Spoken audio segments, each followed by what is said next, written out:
All right, I connected my account to OBS, so this is going to be a hopefully everything remains the same, but I don't know if everything's working the same. Let me tell people, oops, let me tell people that I'm live real quick. Then we can get into this. Getting the weapon is easily going to be the hardest part of this entire stream. I'm not looking forward to this, but once I get the weapon, I am excited to use it because it's the only Black Knight weapon that I haven't used yet.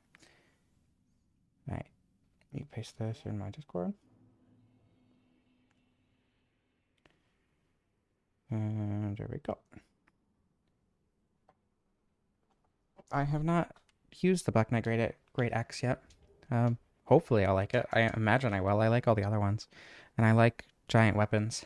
So can't imagine a world where I don't like the Black Knight Great Axe, but I don't know if it ends up being terrible. Which, once again, I don't imagine it will be. So obviously getting out of the asylum is as normal, but the only Great Axe Black Knight in the entire game outside of the kiln is in the catacombs, which is the main reason that I haven't actually used this weapon, because I hate the catacombs. And going into it early to get the weapon is awful. And I don't explore the catacombs very often. So, like, I don't know. I just haven't had many opportunities to actually get the weapon. And even when I do get the weapon, it'll usually be in a run where I will want to use a different weapon instead. I'm starting as a thief, so I can have the bandit's knife to have the high crit chance for the Black Knight specifically. Though dealing with the skeletons is going to be a little bit difficult. The necromancers are weak to bleed, though. Not weak to bleed, but they're susceptible to bleed, at least. Which will make... Oh, I was going to use black fire bombs to kill the asylum demon, since I had the opportunity. Anyway. Comb the catacombs. I was going to agree with you, but I would rather avoid doing that. I did a lot of strategizing prior to the stream, just so I could avoid doing that as much as possible.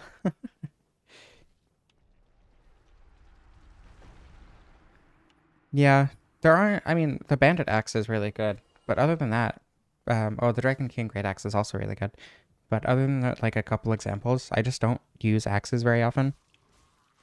I was expecting that to stagger. Excuse me. Um, Axes are probably my least used weapon class, because even with the Dragon King Great Axe, I just don't use it very often. I wonder if black fire bombs are faster than proccing bleed a few times. Probably, right? Yeah, definitely.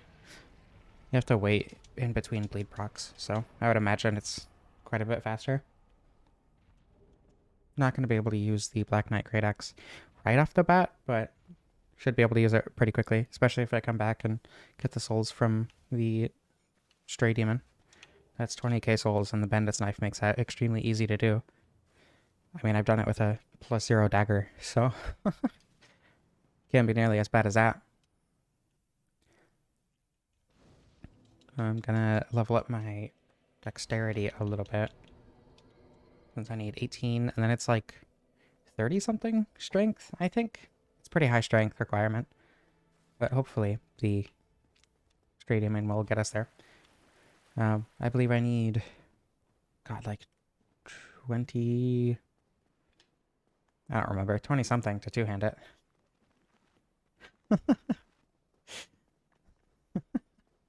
So many buttons. I think my window is a little bit smaller than it should be. I will fix that as soon as I get to the bonfire, because it cut off the entirety of much and half of 2, so I hope I can beat the Necromancer, or yeah, the Necromancer first try. That's probably going to be the hardest part. Not this Necromancer. This Necromancer is easy. But, oh my god. I say as I almost die immediately, but the one with next to the Black Knight. Because I need to kill that one, because otherwise then I'll have the Black Knight to deal with on top of the 2 skeletons, which is not fun. Oh, okay, I immediately die. This wasn't supposed to be the hard one. I chose Thief because of the crit damage, and also I need 18 dexterity anyway. So it's either the Bandit, where I don't start with the dexterity at all, or the Thief, where I start with the dexterity and just need to level up strength. Yeah, there we go. Okay, my window has been resized correctly. I should probably equip the target shield. It's better than no shield. That'll help me with getting past the skeletons at least a little bit, hopefully. But yeah, the Thief was mostly because of the crit chance, or the crit damage rather. So I can take out the Black Knight a little bit quicker. And in my experience, parrying Black Knights is pretty easy. So I can just do that a couple times and take them out much quicker than if I had like a proper fight with the Bandit Axe or whatever. Or the Mace. But I guess the Mace wouldn't exactly be the best choice since I don't need Faith at all. Unlike Dark Souls 3.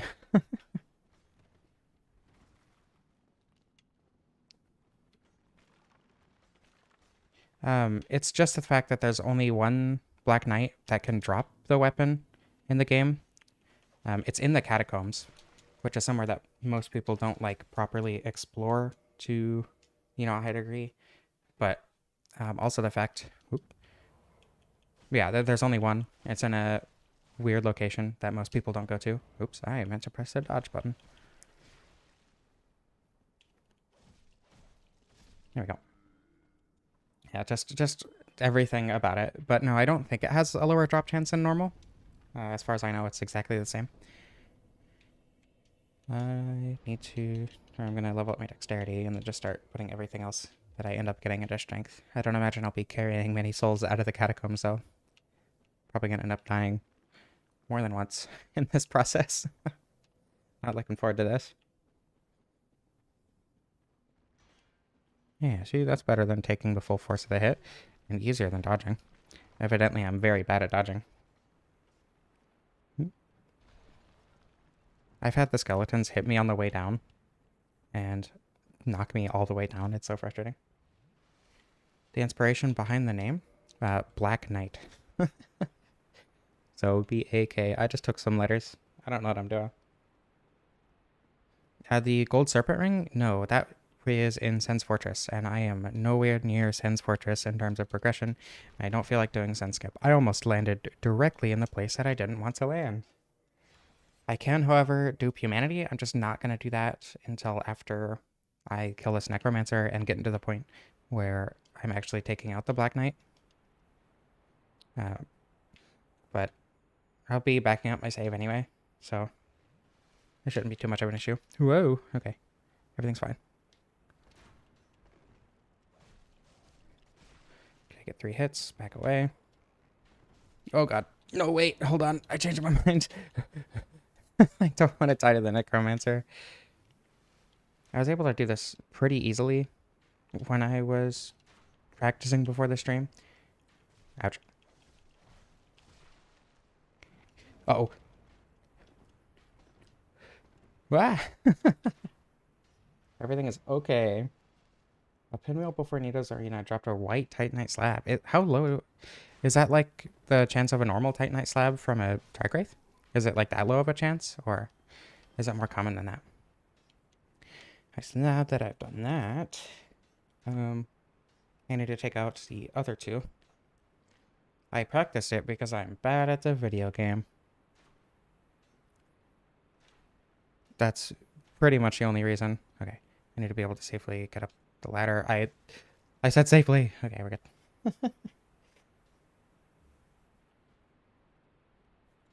I'm backing up my save, so I can retry as many times as I need. The easiest way that I found personally to take out these skeletons is by just knocking them off over and over. That way fall damage does some of the work for me. And that way, oh my god, I only have to deal with one at a time generally. Go away. Go away. Go away. This is mostly working. Hello, Holly. Welcome to the stream. Oh, okay. Thanks. I'm being extremely cautious just because I cannot parry these things consistently. I just don't know the parry timing, and they have really fast attacks that I'm not good at parrying. Otherwise, I'd be down there just attacking them like that. But, you know, this works, even if it's a little bit slower. What are you doing? Don't try to parry me. Just trying to flex on me. Uh-oh. No, wait, hold on. This is bad. This isn't what I wanted. Actually, if I can backstab this one, it'll be significantly easier. That one should be dead now. Yes. Too bad they're not susceptible to bleed. That would make this far easier. There we go. Hopefully I don't die to the Black Knight too many times. If I don't get the drop like too many times, that is a much longer parry than I thought it would be. As you can tell, I'm used to medium shield and barehanded parry, and that's it. Anyway, if it takes too long to get the drop, I will happily use DSR gadget. Parried both simultaneously? I think I've seen that happen, but not on purpose ever. Hello, Saman? I think that's how you pronounce that. Anyway, I will try to get this drop legit, or well, as legit as you can consider it with duping humanity for the higher drop chance. But again, you know, if it takes too long, I will happily use DSR gadget. And, you know, backing up the save is arguably legitimate as well. Let me do that real quick. I believe this is the correct one.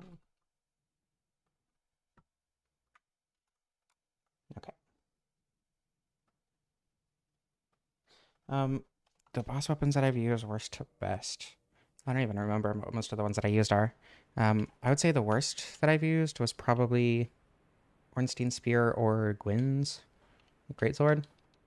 Those are both awful. I'm so bad at pairing this specific Black Knight. Also, when it does like the like golf swing, it has a hit that can hit you like before it actually swings, and that always hits me every single time. I'm so terrible at pairing these guys, so I'm just gonna chain backstab. Anyway, the best was probably the Chaos Blade. The Fury Sword was really fun. It was good, but like not nearly as good as the Chaos Blade. And I think the Fury Sword does end up being the best Chaos weapon just because it has stat scaling and humanity scaling. But in terms of like boss weapons specifically, you know. Yeah. Blackstabbing Black Knights is like one of the main ways to take them out. I don't know. There are some really good boss weapons. Like I said, the Chaos Blade is really good. The Fury Sword is really fun too. Smo's Hammer was really fun. The Cursed Greatsword of Artorias is really good. Oh my god, first try. Okay. I am A-okay with that. Do I have any bones? I don't think I have any bones. I don't have any bones. I'll just Dark Sign. I don't want to be here anymore. Yeah, I totally agree that the coolest weapons tend to be pretty bad. The Dancer Swords are one of the best looking weapons in all of Souls, and they're so terrible. And it makes me so sad because I love the Dancer Swords. But I just can't use them. But yeah, like Abyss Greatsword is good too. There's some good boss weapons. There are also some really, really, really bad boss weapons. Excuse me. Excuse me. Excuse me. Pardon me. Thank you. I am so glad I got out of there first try. The Cursed Greatsword of Artorias has slightly lower stat requirements. I believe it's 2020, 18, 18, while the Uncursed Greatsword of Artorias is 2020, 2020, all the way through. But the Cursed Greatsword does pure physical damage, while the non-Cursed Greatsword does split damage, and because of the way split damage calculations work, I am pretty sure that the Cursed variant actually does more damage. DKA Osul indeed.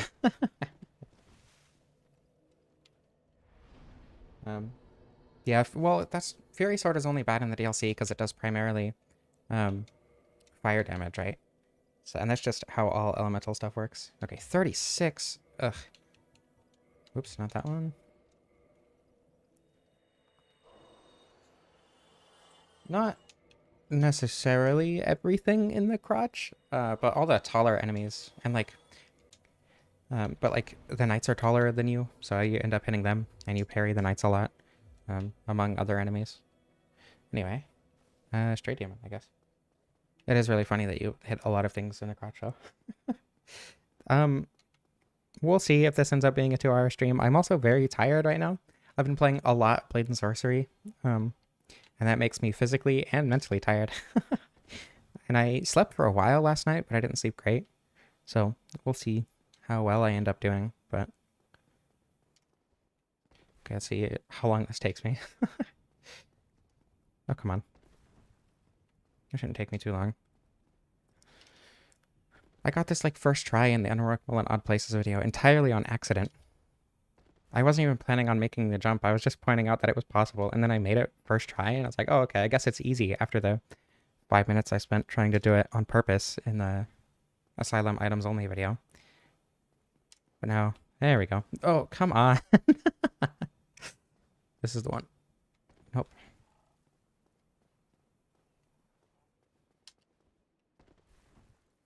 The Abyss Greatsword is good because it has C scaling and strength and dex, but also scales with you. I didn't know the Abyss Great... I forgot the Abyss Greatsword scales with humanity. I need to go up to the gargoyles anyway.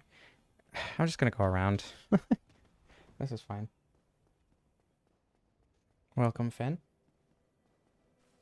3-hour stream max. Hopefully.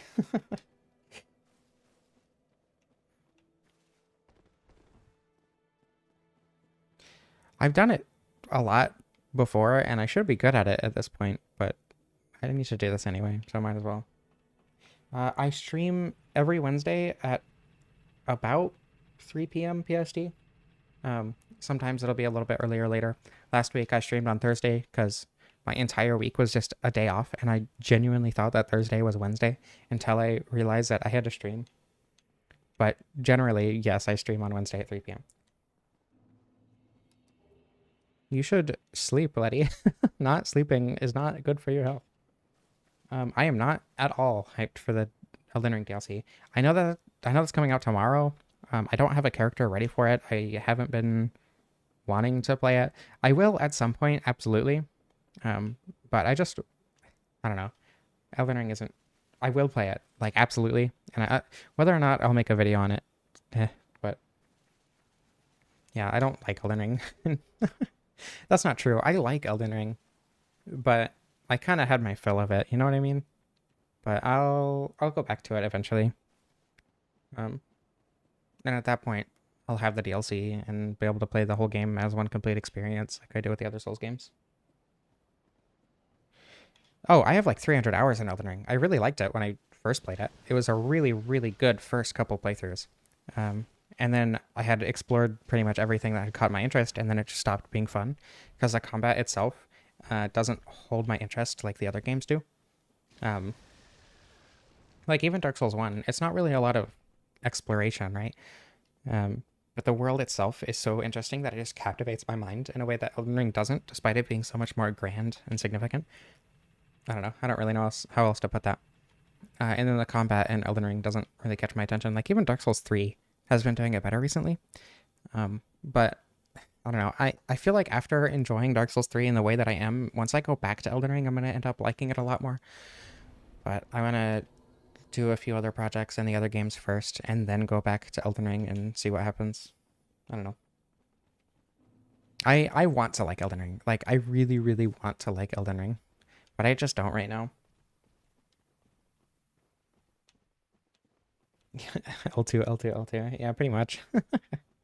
Doing anything other than a spell sword build is kind of hitting yourself in the kneecaps. Like, it just makes the game harder. But I want to do a Claymore Heater Shield playthrough. Like, just Claymore and Heater Shield. No spells, no extra anything, no summons. Just to see if that makes me like the game more. Because that's how I like playing the other games a lot of the time. Alright, get ready for the longest Crystal Lizard fight you've ever seen. No, don't teleport away. There we go. I don't know. The ones in the Great Hollow kind of put up more of a fight than that.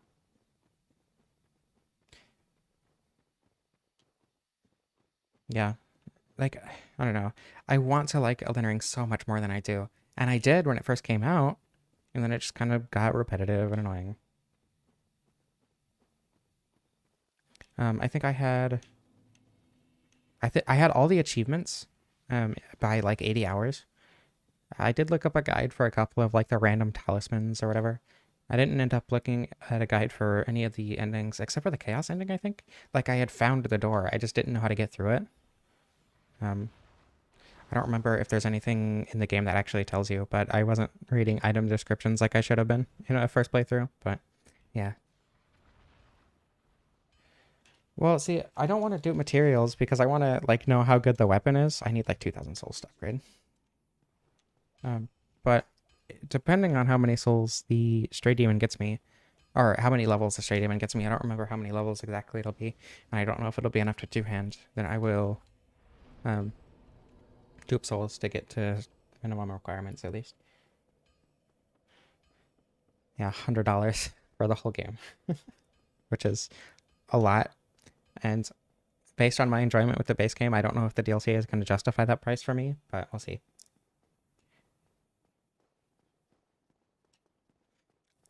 I don't even know if I agree that the Valiant Gargoyles specifically are the worst enemy in the game, or worst boss in the game. There are some stinkers. Valiant Gargoyles is very bad though. I don't know. I feel like I should like Melania more than I do, but not really my cup of tea. What are their bosses are there? Most of them are kind of forgettable. Renala was boring. Radon is really cool your first playthrough. Like, oh my god, I'm creating an army to defeat this one guy. This is so awesome. And then he just kind of becomes annoying and boring in subsequent playthroughs, at least in my experience. Maybe my opinion will change when I go back to it. Margit was fine. Morgott was really annoying, in my opinion. I hated Moog. Fake Moog was fine, but real Moog is...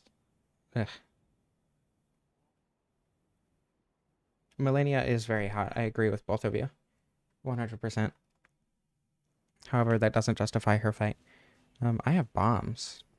I'm going to throw my bombs. That should make this significantly easier. I was tempted to start as Pyromancer just to get rid of the skeletons on the way to the Black Knight, but figured that wasn't really worth it. Though the axe is a pretty good weapon. What's wrong with Morgott? Just way too many attacks and way too long combos. Like, the spin, like 12 hit combo is just so unfun to dodge for me. I just don't think that's a fun attack or interesting in any way.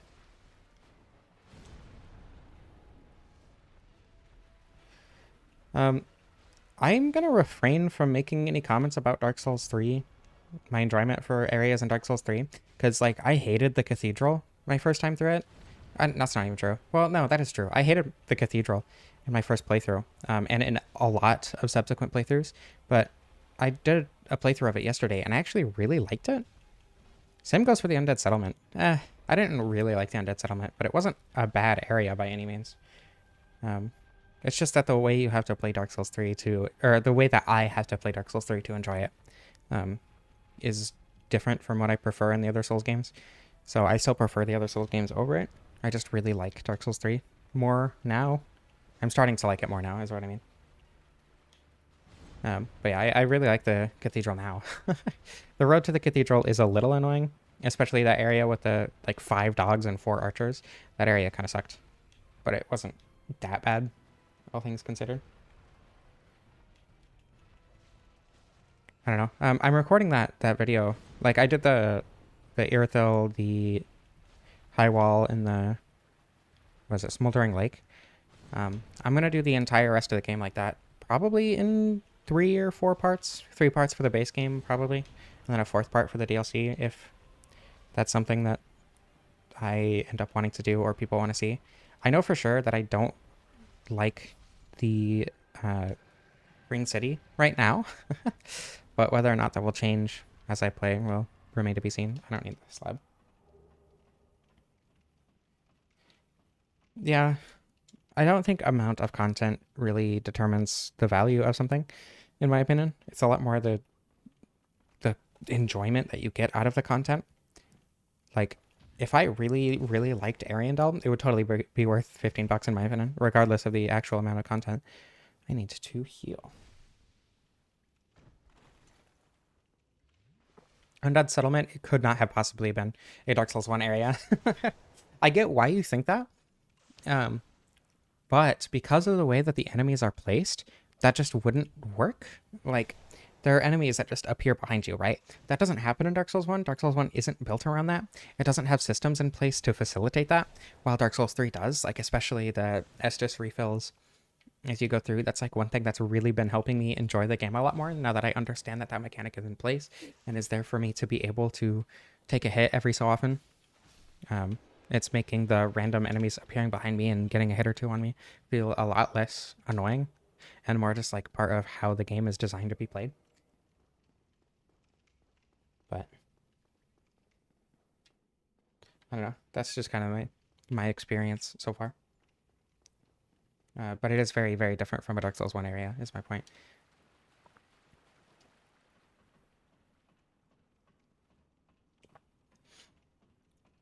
It's not, the problem isn't that Melania is difficult, it's why she's difficult, right? At least it is for me. It's not, difficulty can be very fun, especially in the Souls games, because, you know, you come to expect that a lot, especially from new areas and bosses and stuff. But the way that Melania is difficult, her insanely fast attacks, her aggression, her, like, jumping around, being nearly impossible to hit, especially attacks like Waterfowl healing on hit, even if it's your shield and you don't take damage. Like, that just makes Melania unfun for me. What's the Estus refill? When you kill certain enemies, there's a random chance to get an Estus refill. So, like, the most hollows, right? If you kill them, you have about 3% chance to get an Estus refill, depending on certain... I don't know exactly how it works yet. I am planning on making a video explaining how it works because nobody has. There have been videos like with theories and putting forward like testing they did, and that clears it up a little bit, but there are certain things that not really sure how it works yet. But yeah, when you kill an enemy, you have a random chance to get an Estus refill, basically. Right, do I have... No, I don't have enough strength. Will I have enough strength if I use this? I don't even think Waterfowl is what makes Melania difficult, to be honest. Okay, I can use it now. For me, it is more like the... Well, I mean, Waterfowl is annoying and difficult, but like her constant clone lunging attack in the second phase is probably one of the hardest things about her, in my opinion. There's a lot about her that makes her difficult in unfun ways. It's just her intense aggression, I think, that I don't like.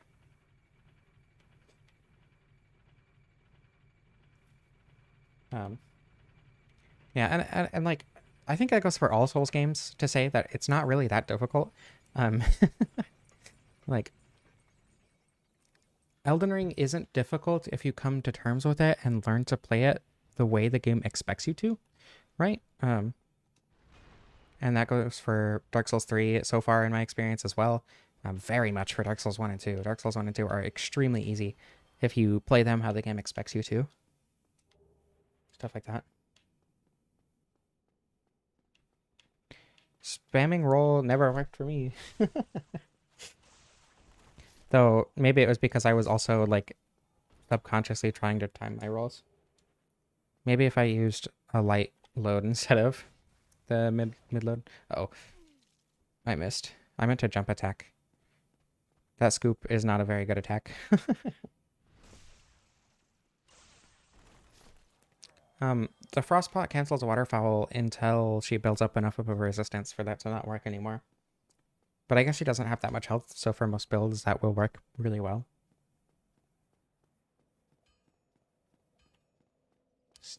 Yeah, the hyper armor is probably the worst thing about her. Like, it makes sense that they had to do it to like prevent you from just staggering her to death immediately.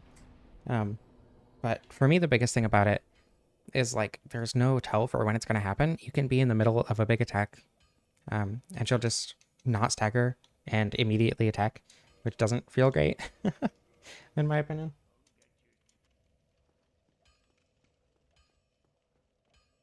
But yeah, all bosses, and I think all enemies generally, build up resistances as you attack them with the same kind of kind of damage over time, except for physical, obviously, or except for like it's not raw damage, status effects. They build up resistance to status effects. That's what I mean. Sorry, words are hard. Hello, Iztac? Iztac? I want to say Iztac because Isaac, but my logic brain is telling me Iztac. But both of those could be wrong. I can't imagine the Let Me Soloer still plays, right? Well, I don't know. Because didn't they, like, make a YouTube channel out of it or whatever? Oh my god. Can you not? My mid-roll, I need... Ugh, goobering. Uh-oh. I'll get goobering after gargoyles. Well, yeah, Radon is built around summoning. I think that's really cool. But in subsequent playthroughs, it's just kind of like a big health bar that you watch go down. And if you want to significantly impact that going down, you have to be really aggressive, which doesn't feel like what the game is built around. This is remastered. I do not enjoy playing Prepare to Die, just because on my computer, I don't know if this is a normal thing. That's a lot of damage. This is a +1, by the way. Jesus. On my computer, the VSync doesn't work with the... I don't remember what the mod's called. The one that adds 60 FPS. VSync doesn't work, and I cannot handle screen tearing. It makes me not be able to play the game. So I don't play Prepare to Die very often. Yeah, 2-hour stream incoming.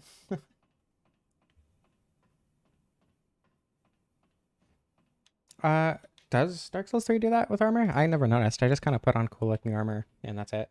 Because I never noticed a significant impact with armor in Dark Souls 3. What do you mean villages and outposts? What does that mean? Also, this weapon is extremely long. It feels more like or it looks more like a pole axe than a great axe, but I played New Vegas because I heard a lot of people really liked it. My friend really liked it, and said that I should give it a try, and I did not end up liking it. My biggest thing was probably the gunplay. I really did not like the gunplay in Fallout New Vegas, at least. It's a turn-based RPG masquerading as an action RPG, and that's not like a bad thing. I was just going in expecting something else. The story also really doesn't intrigue me all that much, so everything that Fallout does just kind of isn't my thing, personally. Ooh. Oh my god. Stop attacking. I swear. I have to slowly pick them off one by one. Come on.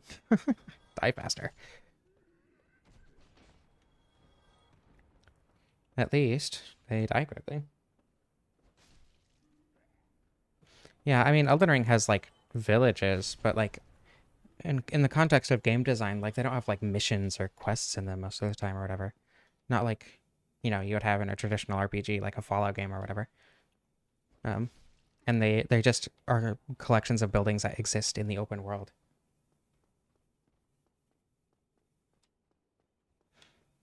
I think one of my biggest things that makes it so I don't but so that I don't get attached to the story in Fallout is that I'm already incredibly politically involved. Not involved, but like educated. So it doesn't feel like it's talking down, but it's just saying things that I already know and agree with and understand. It's like, oh, okay. Just because like the factions are so, I don't know. Plus it feels like a walking simulator for a lot of it, which just isn't my thing. I understand that like that can be a big draw of it, just walking through the wasteland, but that's just not my thing. It's always satisfying no matter what weapon you're using, unless you're using like the Life Hunt Scythe and it immediately kills you. Or the Chaos Blade. When I was using the Chaos Blade, that almost killed me immediately.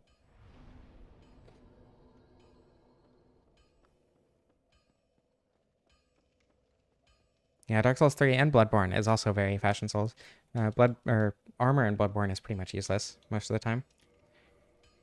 Okay, other Twinkling Titanite I can get right now would be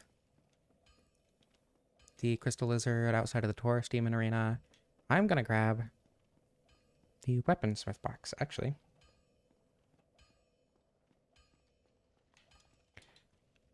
Just so I don't have to come back every time I want to upgrade the weapon, since I don't need to. I might as well grab the repair box just in case. Yeah, the open world is one of the worst parts about Elden Ring after the first playthrough, because you're just running around for hours trying to, like, upgrade your weapon to a degree that makes it fun to use.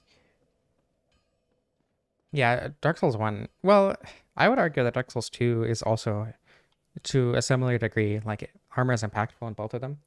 Um, but I think the biggest thing that makes armor feel a lot less impactful in Dark Souls 2 is the light roll or fast roll range was increased to, I think, 50% equip load instead of 25. So armor doesn't feel as heavy, if that makes sense. An Elder Scrolls game with Dark Souls gameplay, I don't think that would work. Like, when you take, when you mod Skyrim to have Dark Souls gameplay, it just, like, doesn't work. Not only in the combat, because obviously the combat and the enemies weren't designed around that, but I don't know, it makes a lot of the world just not feel like it's very much a stat game, Like, you're supposed to enchant your weapon to be far more powerful than your enemies, and that's how you're supposed to go through encounters. Unless you're a stealth archer, I guess.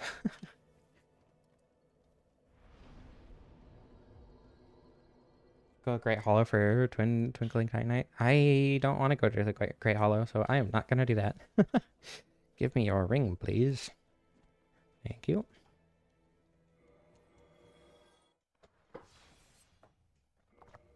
Witcher 3 is really good. Witcher 3 does have really good combat. Yeah, and Skyrim doesn't exactly have the best foundation, at least not in my opinion. That's still mid-roll. Ugh. Okay. Sorry, Havel. You're gonna have to die.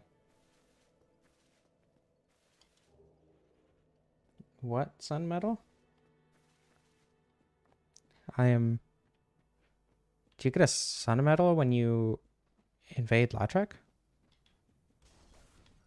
Question mark? Pardon me. Witcher 3 was very fun, but I only played it for like 20 hours or something. I didn't get very far.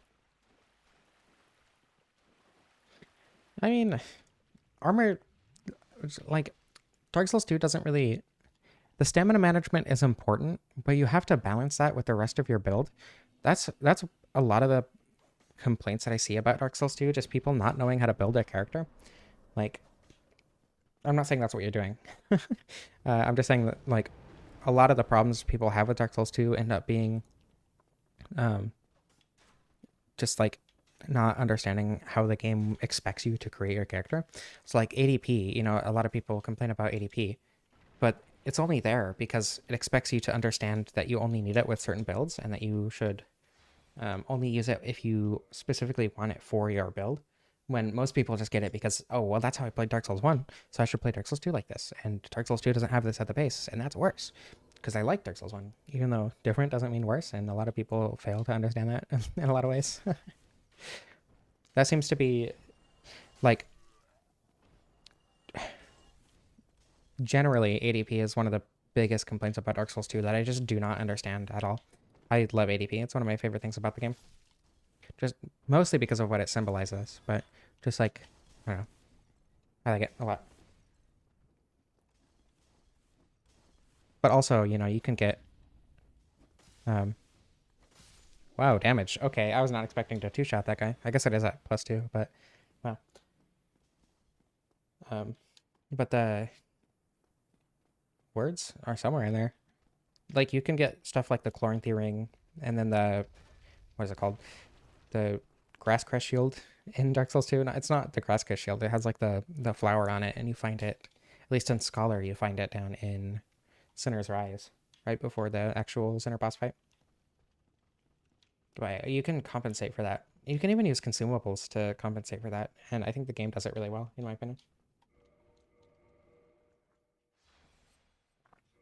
I understand that it's the best Black Knight weapon, but or that it's potentially the best Black Knight weapon, but I always defaulted to the Black Knight halberd, you know, because that's just like the popular good one. Boing. Oh, I forgot. Two hand.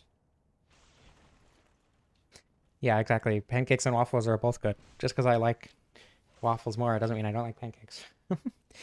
Which is, honestly, I kind of committed the same thing when I said I didn't like Dark Souls 3. Because, like, I thought it was true. I thought I didn't like Dark Souls 3. But it turned out that I just was treating it like it should be a waffle when it was actually a pancake. Havel's Ring. That should give me pass roll. Yeah. Zweihander moveset? I know. I was actually looking at. I wasn't exactly sure what the Black Knight was when I was, or earlier today, so I looked it up. In a forum post, I was talking about the Black Knight Great Axe and asking if it was the best strength weapon. Somebody said they preferred the Zweihander, and that seems like a really weird comparison to me, because like the movesets are so different. I don't know. 2 more Twinkling Titanite. That's a +3.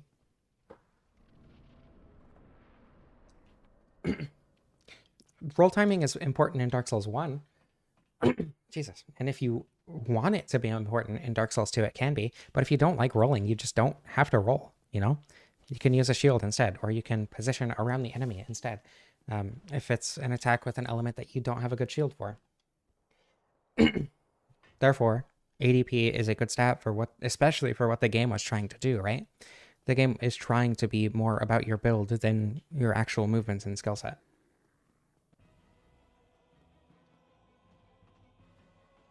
Oh, I see. Black Knight Ultra Greatsword. The Greatsword, I don't know. I don't like the Greatsword as much as the Black Knight sword, just because it feels like way too slow to me. But that might just be a skill issue on my part. You can swap the Ring of Favor and Protection without breaking it. I did not know that. That's interesting. I love random stupid trivia about games. So I hope that didn't sound too sarcastic. Yeah, Dark Souls 2 is very, very stat focused and build focused. A lot more so than Dark Souls 1 and 3 especially. Especially 3. 1 and especially 3. Words are hard. The R2 is funny, but this one also has it, and I believe this is faster. It's not the same, but it's very, very similar. Welcome, Mikey. I'm glad you could make it to a stream. Hopefully it ends up living up to your expectations.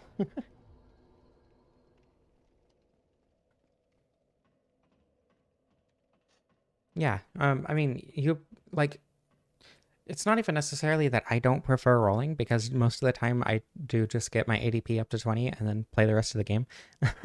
But I just like the fact that you don't have to rely on it. And I've done several playthroughs without leveling ADP at all, relying almost entirely on medium shields even.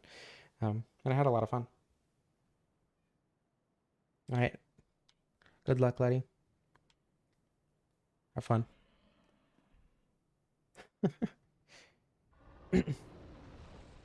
Are some of the Dark Souls games made by different teams? Dark Souls 2 was, specifically. Dark Souls 1 and 3, they probably had different teams, but Miyazaki was directing both of them.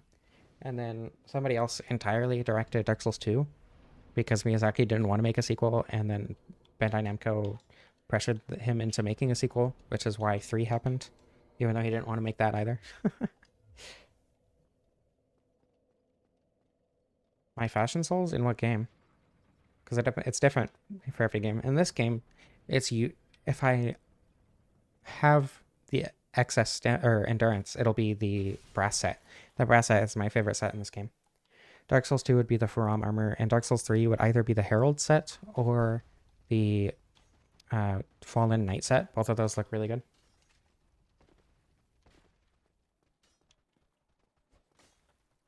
Three is an analogy of Miyazaki not wanting to make 3. I almost crushed myself. I get portcullis. I don't combine different armors, no. Mostly because I'm bad at it. Fashion aesthetics generally aren't my thing. I'm not good at them. So I just do the aesthetics that other people have made for me. And also, I like the pre-made aesthetics a lot anyway, so...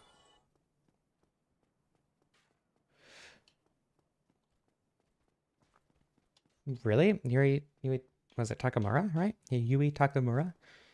He was the director for Dark Souls 2, right? Huh. I feel like I feel like that's different though, because Dark Souls 3 has an entirely different design philosophy. I don't know. I hate the Dark Souls 2 DLC. I think it's the worst part of the game by far. Um, Shulva's fine. It's actually, I don't know, Shulva's pretty fun. But Broom Tower is god awful. I hate Broom Tower. And Eliam Lice is just alright. Okay, Quelaag time, I guess. Yeah. Like, ignoring the spots that are intended for multiplayer, you know, the run up to the Blue Smelter Demon, the Frigid Outskirts, whatever.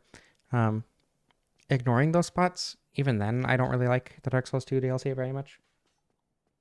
But, eh. Lawtruck armor? Why would I wear Lawtruck armor when the brass hat is just better? Like, it's like similar, but just like better. Uh, Ring City has some of my least favorite bosses in the series by far. I hate Gale. Gale is one of my least favorite bosses in the series for sure. Half-Light is god awful. The or Calamite, not Calamite. Midir, Jesus. Midir is yeah. A lot of the problem with people disliking, you know, the ones that aren't their favorite Dark Souls, I was guilty of this too with Dark Souls 3, is just not playing it correctly. Not correctly, but they're trying to play it like it's the other game, and that's not the play style that would work for them, you know what I mean?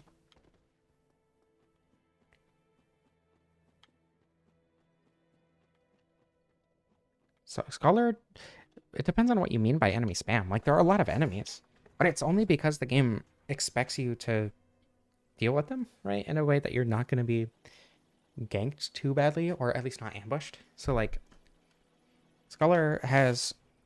I don't know if Scholar has more enemies all the way through than Vanilla, but like the forest, right? Vanilla has, uh, I think, 2 enemies before the first bonfire in the forest. The one with the... Jesus, I swear to God, I'm good at talking. The one with and I don't even remember what it's called. The respite bonfire or whatever. The one that's like right at the beginning of the forest. There are 2 enemies there in Vanilla.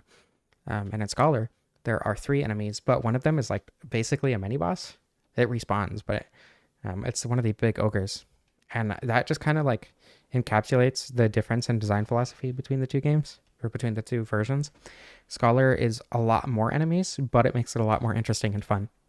A good example is also in the forest, that giant sword that you have to climb up to get an item. In Vanilla, there is 1 enemy there, and then 1 enemy will drop behind you once you grab the item. But in Scholar, there are no enemies there, and then 4 enemies drop behind you once you grab the item. Or not drop behind you, but they will drop onto the sword. You can pretty easily see them coming if you just like look around, which is what the entire game is expecting of you anyway. So I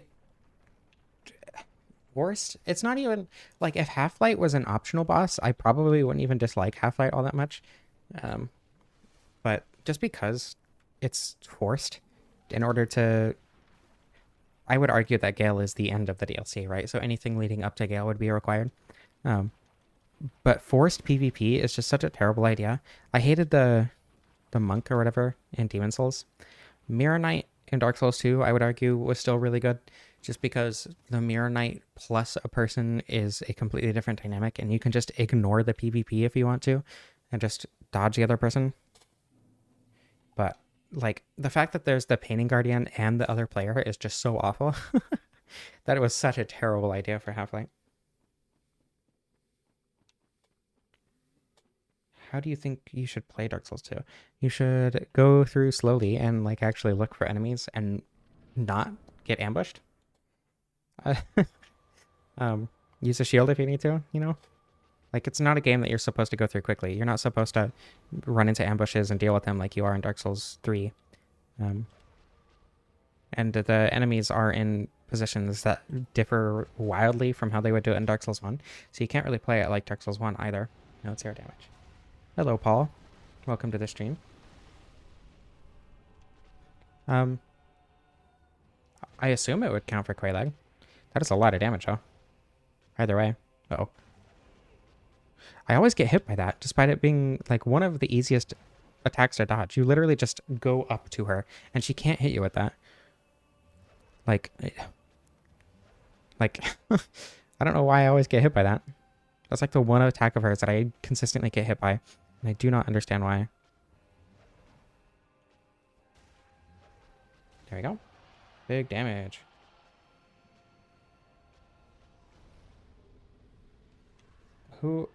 Why? Why are you yelling at Paul?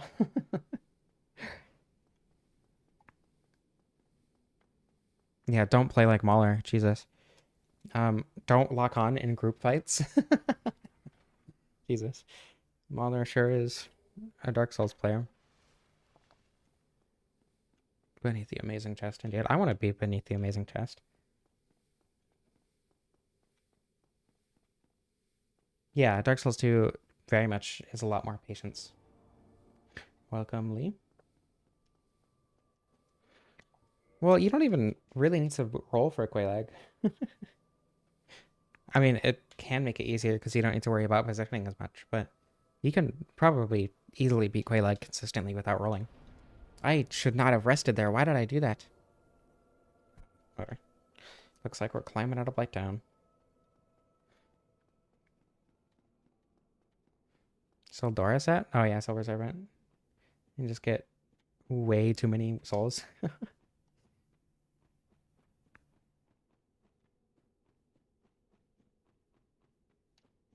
Yeah, H-Bomber guy is a lot of the time he is correct about things. So like his condescension and smugness doesn't really bother me. But for that specific instance, shields do not engender passivity. You can use them to be aggressive. You can use them to approach. And even like parrying is an incredibly aggressive action that you do with shields. I don't know. I really do not understand where that idea comes from. The letter J. Is this in the context of something? Question mark.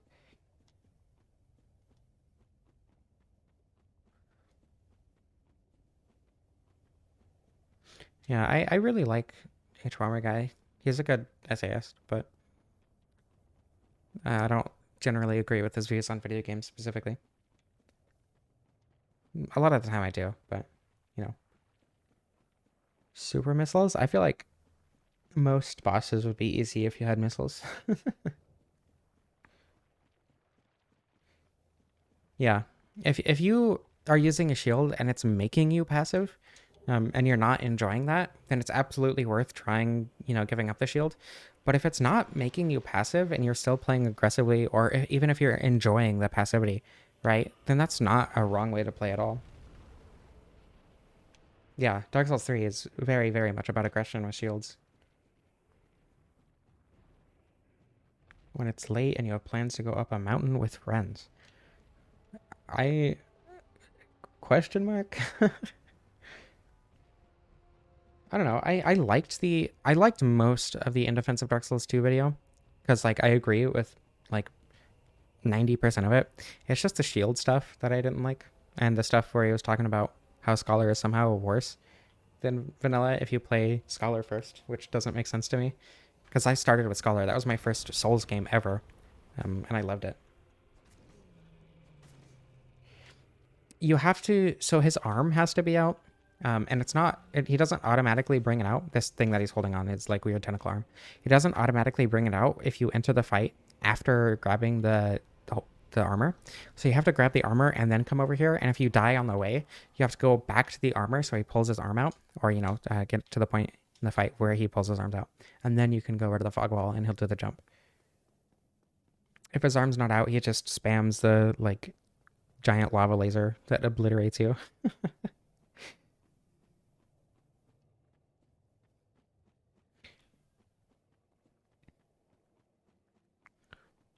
I don't know. It's also been a long time since I watched the In Defense of Dark Souls 2 video. But when I did watch it, I agreed with a lot of it.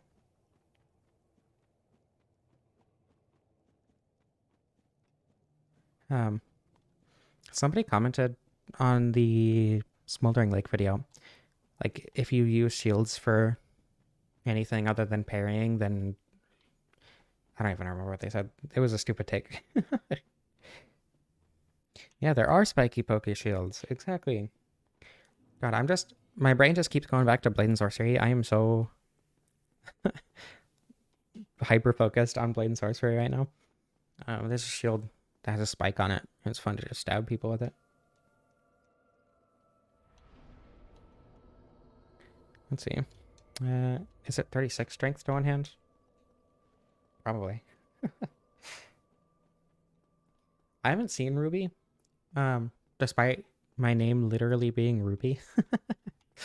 I have a couple of friends who really like it, but based on the critiques that I've watched, H-Bomber guys, among others, I probably wouldn't like it very much. So, unfortunately, despite sharing a phonetic pronunciation of my name, not really my thing. It is so hot in my room. Why is it so warm? I just realized that I'm like covered in sweat. I had my window open, but I had to close it for the stream. I guess it's hot outside today when it was not at all yesterday. It was like 60 yesterday. Feels like it's probably 80 or 90 outside, which is super cool. I love global warming. I guess it is almost summer though. It would probably normally be this temperature. But I'm also in Washington, which is further north than I used to live. So in theory, it should be colder. H-Bomber guy is mean to Blighttown? Never mind. I hate him. I hate all his opinions. He's wrong. Blighttown is so good. You were one of the people I was referring to when I said I had friends who like Ruby.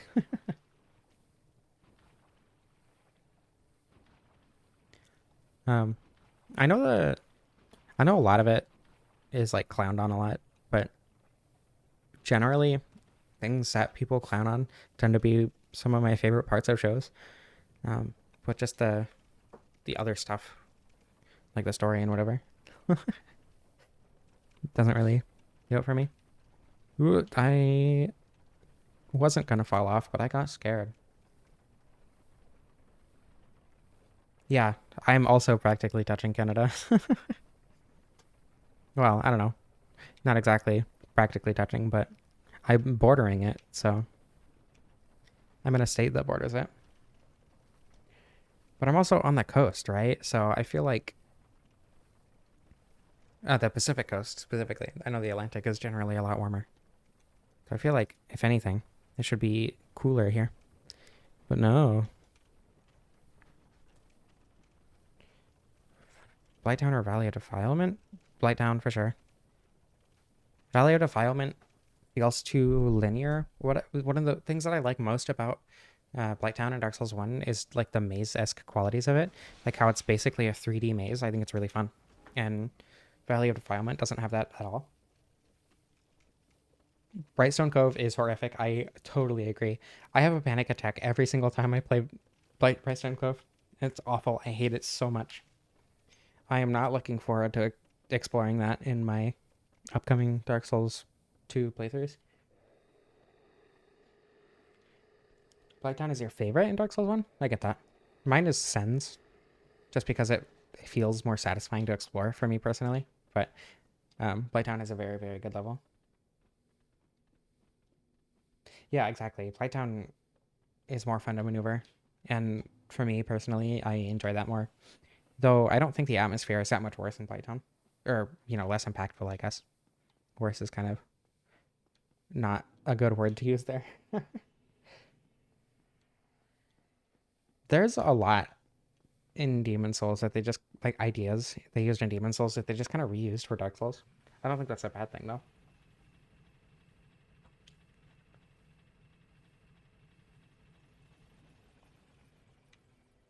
Getting lost and searching up a guide isn't fun. Just don't search up a guide. Explore. If your first response to getting lost is looking up a guide, then yeah, no wonder you think it's not fun.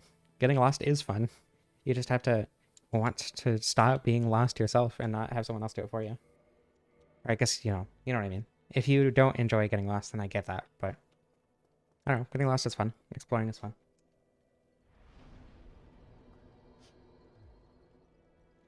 You can run past pretty much every enemy in Blighttown, even Upper Blighttown.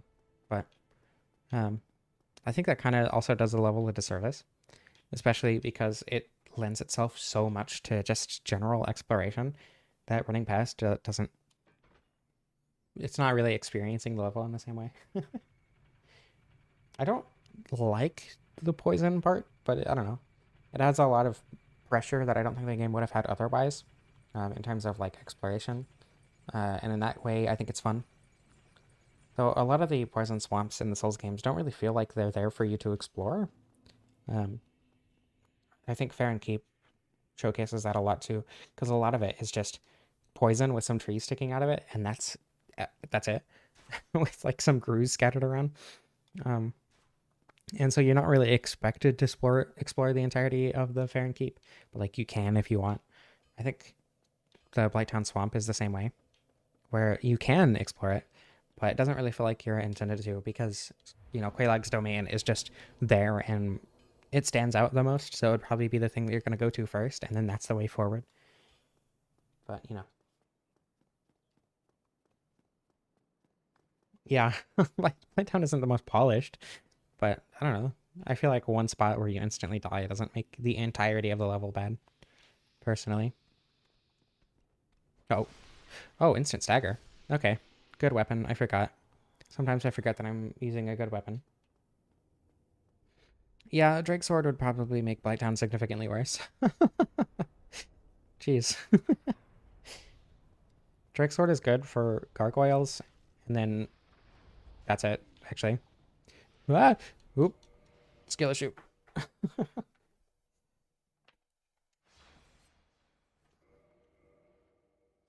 Yeah, Fair and Keep does have a lot of stuff in it, but it doesn't feel like the game expects you to explore it necessarily beyond getting the 3 flames.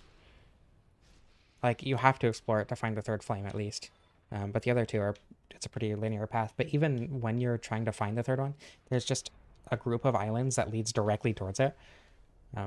So it doesn't feel like it's like, hey, you need to explore this area. There's going to be cool stuff. It's just like, here's a poison swamp. Have fun. Like, I don't know. Does that make sense? In my first playthrough of Dark Souls 1, I went straight to the catacombs, thought the skeletons were too hard, and didn't play for another couple months. Then I played Dark Souls 2, Scholar of the First Sin, loved it. Then played Dark Souls 3 because my friends were playing it. And then went back and played Dark Souls 1, and it became my favorite game ever. So,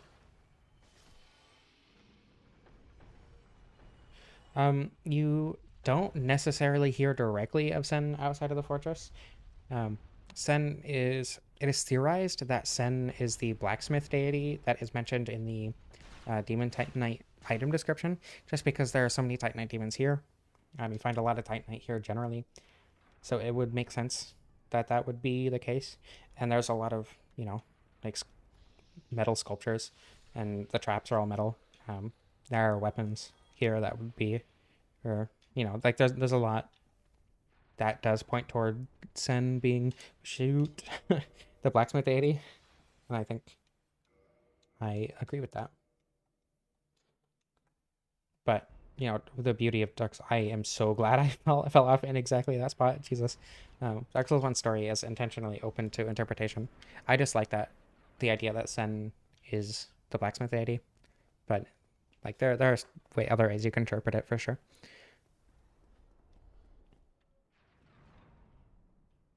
Sen is shoot? I don't know what that means, but probably.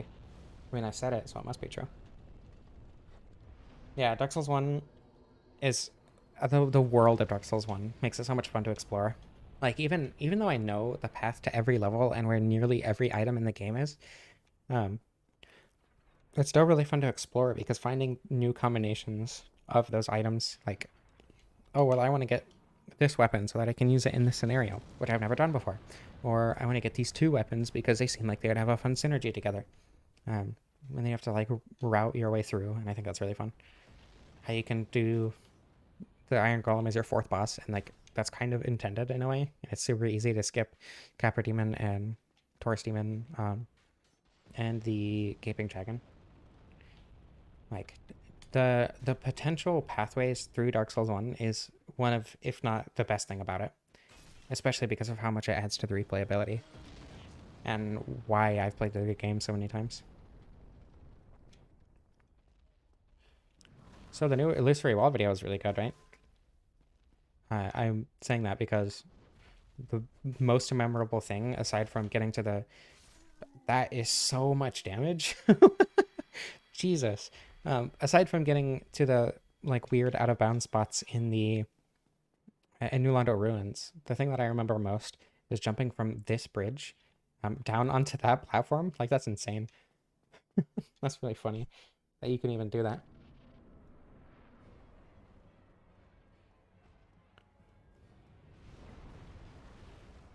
Oh, also the Iron Golem is, you know, made of iron, so it would make sense that a smith made it. There we go. Nice quick stagger and then immediate drop. Yeah. Um, I've never seen that happen. I knew he could roll over stuff like that, but I've never seen him actually land on it. Jesus. That might be my new favorite occurrence in any stream so far. That was awesome. Who cares about the double Titanite slab drop? That was way better.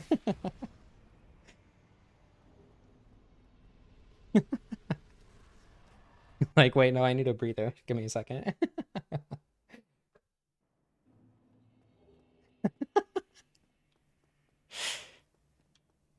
That was so cool. That is definitely going to become a short. 100%. Flung you out of bounds? Like where your bloodstain gets lost out of bounds, or do you mean like where you attack on the frame that he grabs you and then you just go flying? That's really funny. Yeah, no fashion souls because this axe is heavy. I'm not going to be able to have fashion souls. 40 strength. I guess I'll just start leveling vitality now. No real reason to level anything else. If he wanted to, he could be flying the whole time.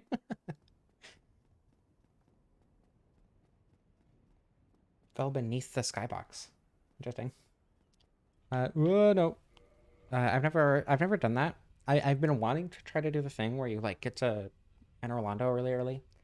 Um, or not really early, but you do the Iron Golem skip. I think that'd be fun to do, but I don't know how. Endurance controls your equip load as well as your stamina. Um, so if you level up your endurance a lot, you'll be able to do fast rolls with heavier stuff. But yeah, Enter Orlando is at the same like level as the Iron Golem arena, or you know, like the base, up that elevator, that little spot where the bonfire is. That's literally at the same height level as the Iron Golem arena. So if you get launched far enough with that glitch, you can just skip the Iron Golem entirely.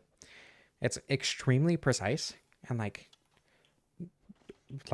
impossible to do on purpose without extensive attempts, but it would be really fun to do, I think. Just because I've done so much in Dark Souls 1 that I want to try to do the things that I haven't done, and those things are becoming less and less.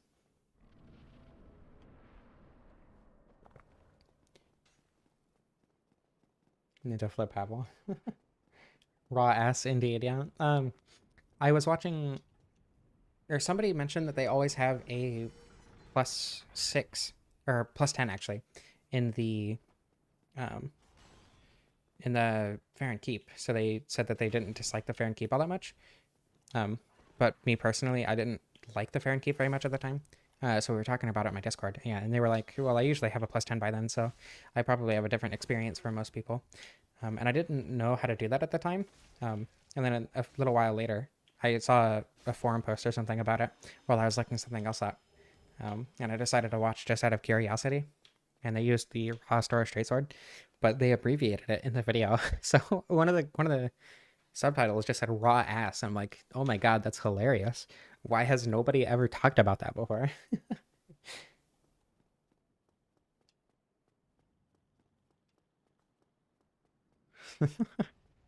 The shit sword.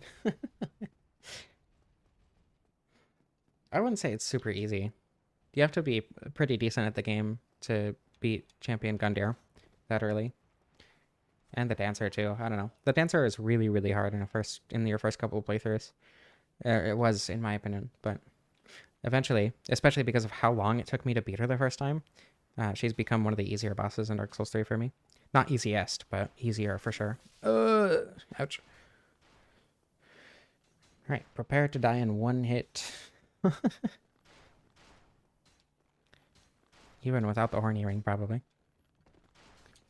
No, I wasn't talking about me. Ugh. The Astora Straight Sword used to be really good. What do you mean you don't have to beat Gundyr? How do you get the slab? Because the archives isn't open until afterward.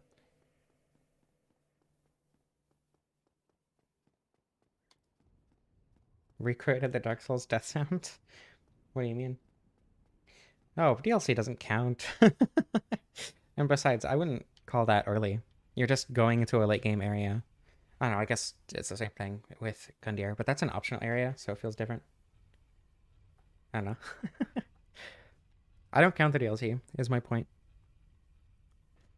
And besides, I'd argue that Free Day is significantly harder than Gundyr, and Gundyr is significantly earlier than when you can beat Free Day.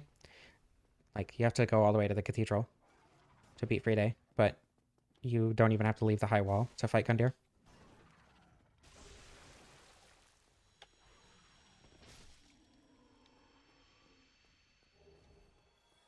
You don't get it from Free Day? There's another slab there? Actually, I didn't know that. Still, though, when I say early, I mean like before Vort, not when you're at the point of the game where a lot more of the game is open up to you. The big ladder. Oh, the one by the bridge? Like on the side opposite the cathedral that 3 days on?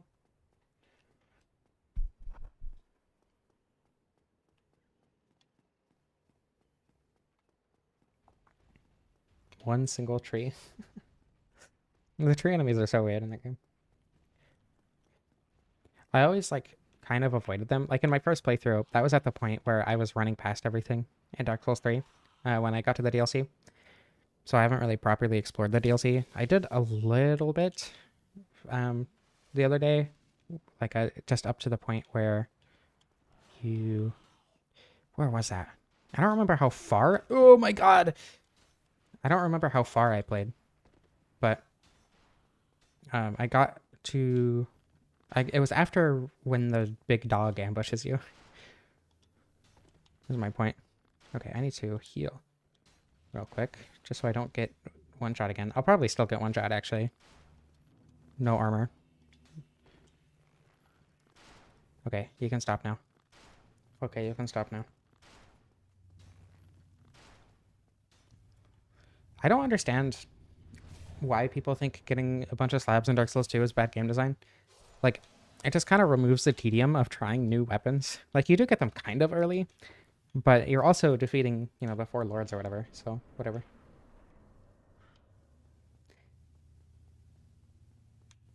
Yeah, I got to the Millwood Tower at least, but I don't remember how far I actually played. But I did play a little bit of it, of Ariandel, and I didn't love it. But that was also before I ended up starting liking Dark Souls 3 because I was playing on it like how it expected me to. I don't know.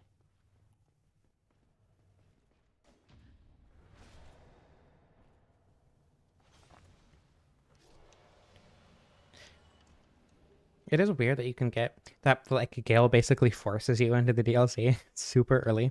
That feels like a really, really weird spot to put the DLC. I guess it makes sense that, yeah, words in there somewhere. I guess it makes sense. Oh yeah, it makes sense, like, with how Dark Souls 3 is laid out. Especially since, like, if the area is too difficult, you can just not do it yet. But it is so really weird that you can access it so early. I will do Aerithyll Dungeon and Profane Capital probably this week, this Sunday. I'm hoping to have the first part up to the Abyss Watchers done, edited and uploaded on Sunday.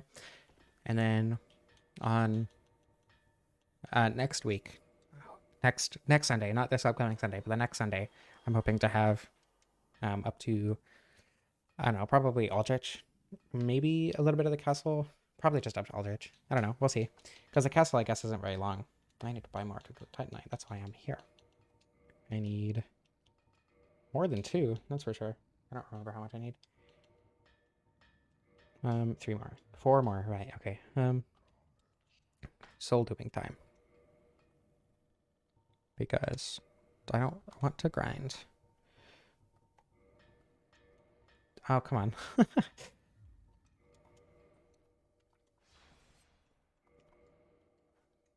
A gnat drowned in a mason jar full of water. I don't think I'm going to be first trying ONS just because I'm not good at the video game, but it is very possible with how much damage this weapon does. This is a very, very good weapon so far. And, you know, having it max upgrade. I am sweating so much.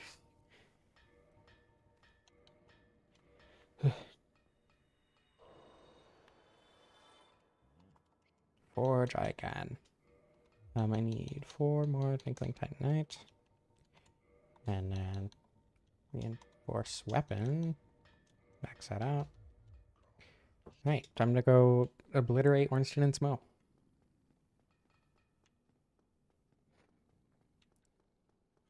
I mean, I don't know. I only dupe in instances where I would otherwise just farm for stuff.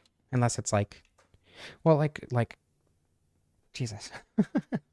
Or if it's an instance where I wouldn't be able to get it otherwise. So, like, if I want something, I want multiple of something that I can only get one of, right? Then I'm going to dupe, and I'm fine with that. But if it's an instance where I want to, like, get a weapon upgraded, right? Where I could just farm for the material, then I'm also totally fine with duping. Because if anything, duping puts you at a disadvantage because you get less souls than you would if you were farming enemies. So, I don't know. That is a lot of damage. Whoa. Wait, no. Okay. I don't know if I should say topped up or if it, like, doesn't matter because of how much damage I do. That is a lot of damage. Jesus Christ. Oh, not as long as Overreach as I was hoping. There we go. Okay. First try Ornstein and Smo. I'm not going to go over there in case the hammer hitbox is persistent, because it just does that sometimes. Okay, less damage to Smo than I was expecting, to be honest, but still plenty. Do something. Not that. That's like the worst thing you could have done. Nope. Haha. Oh, come on. Here we go. First try, Ornstein and Smo. Never had any doubts. I'm so good at this game. Going through Dark Souls 3 and not being ambushed is literally impossible. In the Undead Settlement, a thrall drops down behind you and ambushes you. Like, that is, by definition, an ambush. So it's impossible to not be ambushed in Dark Souls 3. Like, it's just not. The Pontiff Beast showing up behind you on the bridge is, by definition, an ambush. On the high wall, those 4 that you couldn't have seen coming, climbing up over the edge, is an ambush. When you're dealing with the archers in the high wall and the 2 enemies coming up over, that's an ambush. Like, in the first room, after you kill, or, well, when you first get into that inside, right? You have those 2 hollows, and then you have the hollow out on the deck and then you come back inside and go under the wood platform, and a thrall drops down on you.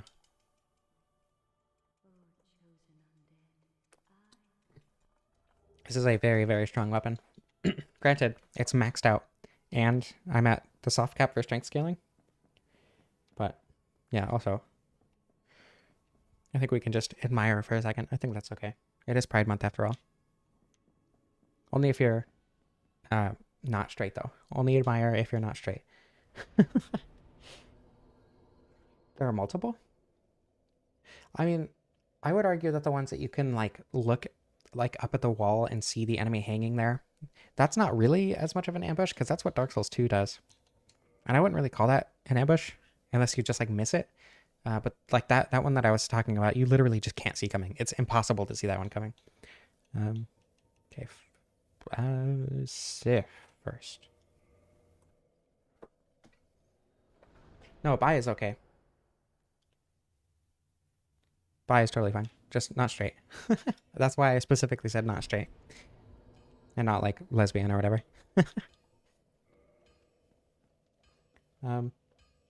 Literally at the very start of the Undead Settlement, when you are... you rest at the Undead Settlement bonfire, like the bonfire that's literally called Undead Settlement. And then you go into the building. There are the two hollows there. And then you go outside onto the deck where you cut down the corpse that has Lorda's bone. There's that one hollow out there. And then you come back inside, go under the wooden platform above you, and then a thrall just drops down behind you. Crystal Artorias. Be by do crime. Tetris Effect is incredible. I love Tetris Effect. That's probably my favorite Tetris game. Though Puyo Puyo Tetris is also really, really fun. But I guess it's only really fun if you like Puyo Puyo as well. I'm not gatekeeping TTs. I am gatekeeping the admiration of them because it's Pride Month. Normally, I wouldn't allow the time to admire them whatsoever. But I'm making an exception. No, I'm talking... Jesus. I'm talking about the thrall that drops down behind you. You can't even see it before it drops down. That's the one I'm talking about. It's on top of the wooden platform in a spot that you can't see it no matter your position because of the position of the wooden platform.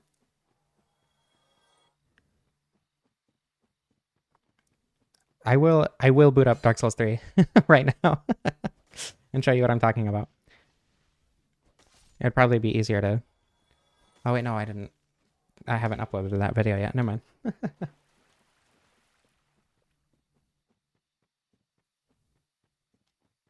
mind. Well, those two thralls, you can actually get rid of them before you go down into the building with the Estus Soup. If you go to the right instead of the left, like instead of going through the door, if you follow the wall all the way around, the two thralls are like standing over the hole.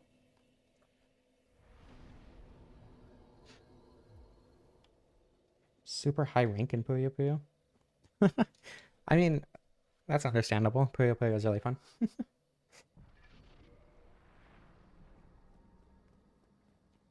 But I don't know. I feel like it's fair to assume that going to a completely, or what seems to be a completely different part of the level to avoid an ambush is not unfair, but not what would be expected generally. But because the game is built around you being ambushed anyway, it doesn't really bother me. Doesn't make sense. Is this for a spooky? Oh my god, it's spooky. Go away. I don't know. I think it's kind of peaceful. Kind of nice. Summoning Salt Tetris video. I specifically didn't watch that because I don't like classic Tetris as much as modern Tetris.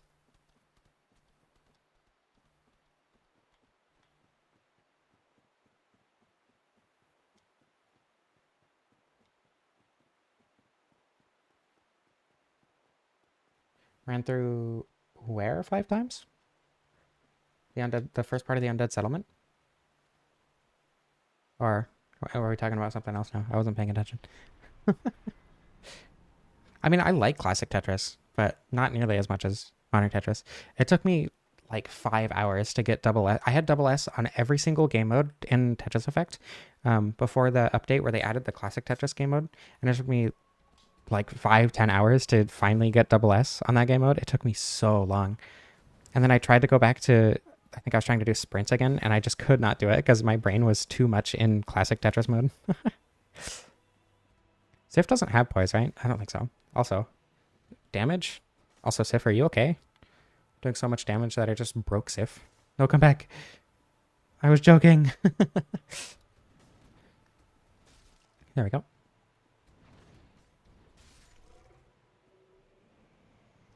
All right. Have a good night, Lee, or, whatever time of day it is for you. Thank you for joining the stream while you could. What do you mean expecting more damage? It's not like I have power within. The doggy deserved it. It tried to kill me. That's the only circumstance in which it would deserve it.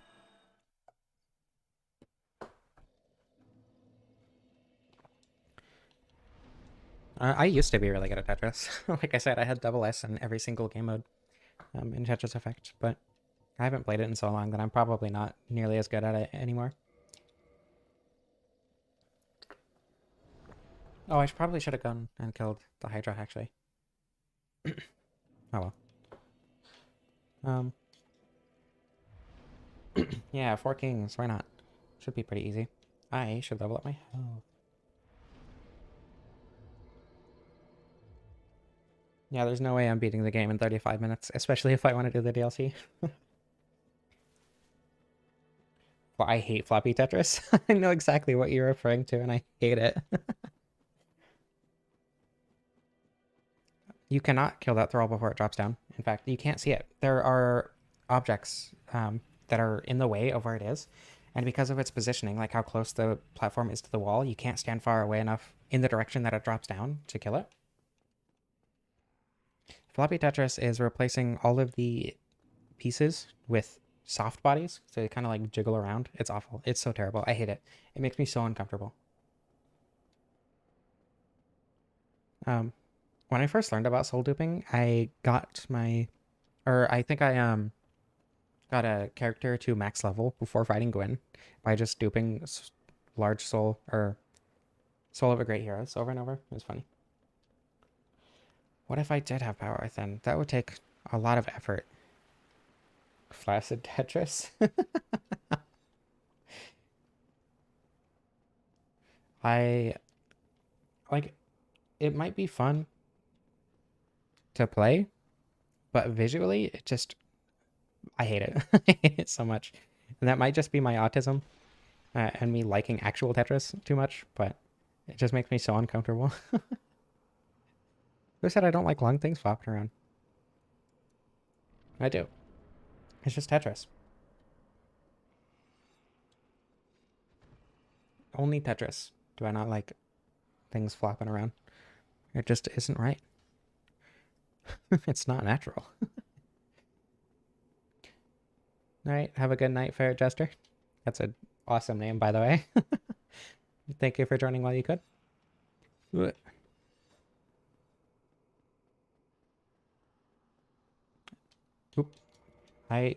That killed me so fast. I was expecting to survive a little bit longer. Maybe I should stop looking at the chat while running up narrow staircases. That might help my survivability a little bit. You play flaccid Tetris on a cold day, the pieces get smaller. Does that mean you need more pieces to fill up a row?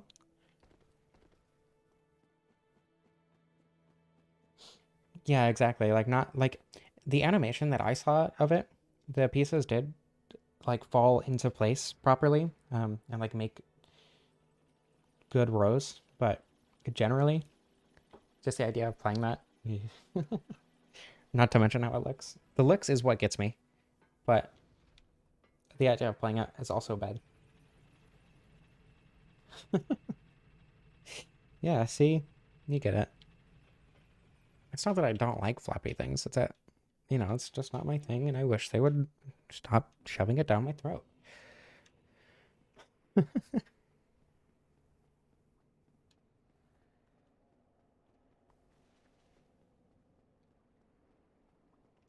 Alright, I need to look at the video game, and not the chat this time.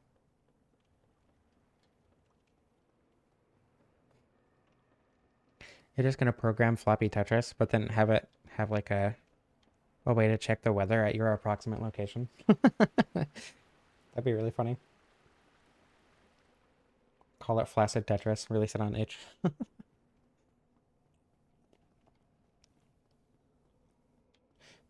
um, there was a Tetris game, not Tetris game, but like a game based on Tetris that I saw, where the pieces were like made of sand, and when they touched down, they would like collapse into powder, and you just had to connect a color all the way across the screen without covering it with another color.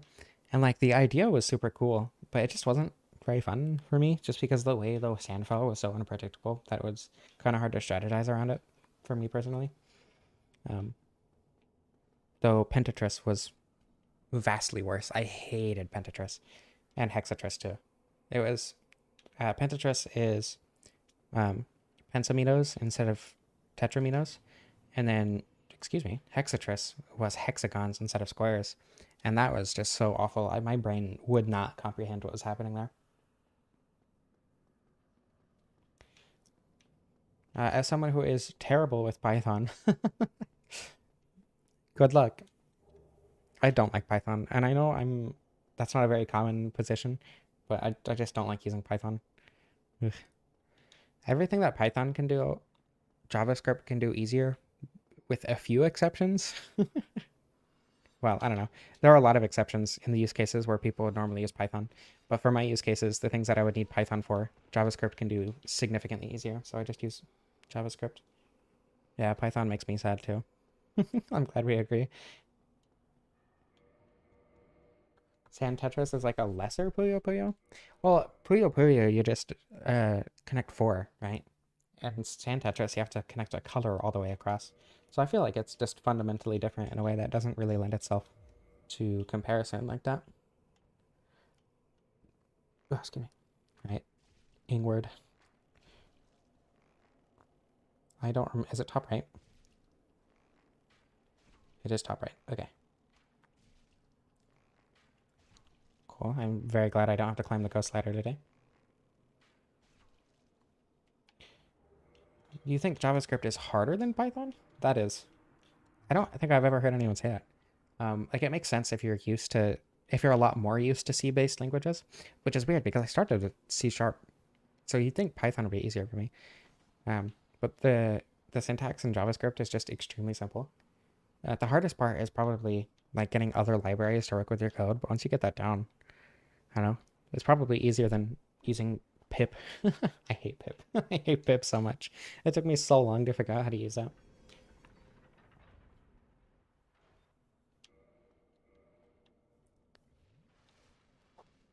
All right.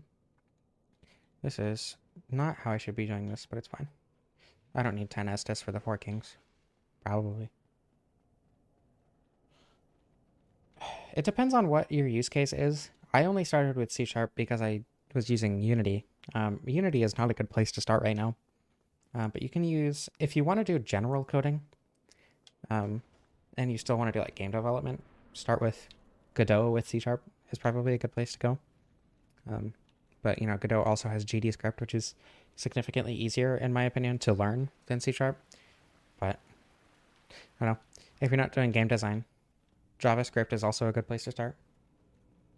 PowerShell, no. I hate PowerShell. There are so many coding languages that are just so awful. I'm gonna get rid of goobring, I think, just because I don't want to get ghosted, just because Havels is more important for me right now.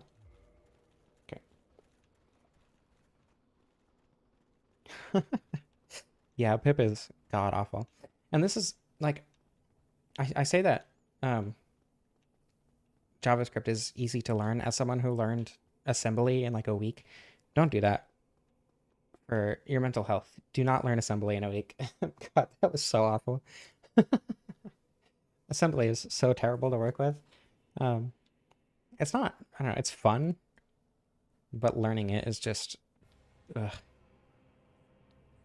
And then, what was the other one that I used? I learned Java, like normal Java, pretty quickly too, because I had a robotics competition in high school that I was doing, and I was the sole programmer, and I had to learn how to use Java like the syntax and everything in Java um, in like a week for the first competition. Somehow, the robot ended up working, and we made it into the second round. But it definitely was not easy. Have a good night, Letty. Thank you for joining. This is an extremely difficult challenge, yeah. I also learned JavaScript pretty quick, though. JavaScript was much easier to learn quickly than the other languages that I learned quickly. God, especially Java. I do not like Java either. Um, yeah, I don't know. A port of Linux into assembly? Oh no. Why? Visceral hatred for penguins. That's entirely understandable, to be honest. Penguins must be, or must trigger PTSD. I would totally understand that. I watched the Nintendo Direct, and they did not, in fact, announce Dark Souls 4. Um, the Nintendo Direct did have some pretty good announcements, though. Echoes of Wisdom looks really fun. I'm excited for that. That's probably the biggest thing I'm excited for personally. But Perfect Dark on Switch Online is cool.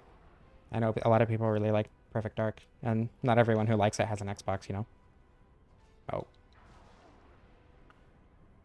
I got a 360 specifically for Sonic 06. Weird game to get a whole console for, I know. Um, but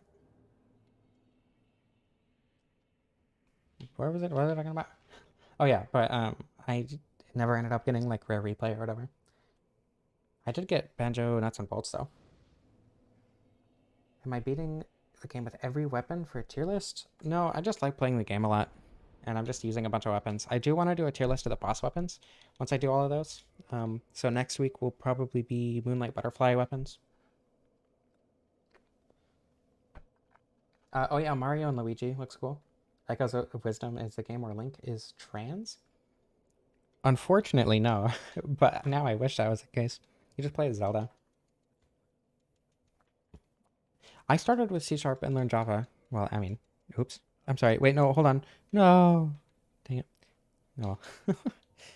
um, I started with Java and learned C Sharp. No, other way around. And I don't know why, but like the this dot whatever whole like structure of doing the code was so awful for me. I hated it so much.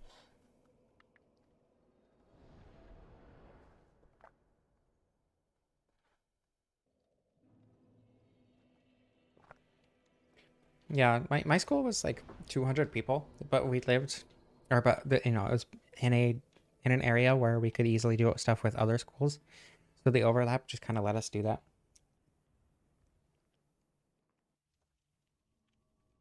Oh, Metroid Prime 4 was also really, really cool, yeah. Crazy that they had three huge announcements in a direct that everyone thought was going to be small because we're coming up on the end of the Switch's life, you know? Like going from, oh, we're just expecting, you know, a few ports and remakes or whatever, to brand new 2D Zelda, brand new Mario and Luigi, brand new Metroid Prime, and a remake of a really popular Donkey Kong game. Or not remake, but is it a remake? I actually don't know. All right, have a good night, Paul. Thank you for joining. Uh, let's go to Bit of Chaos.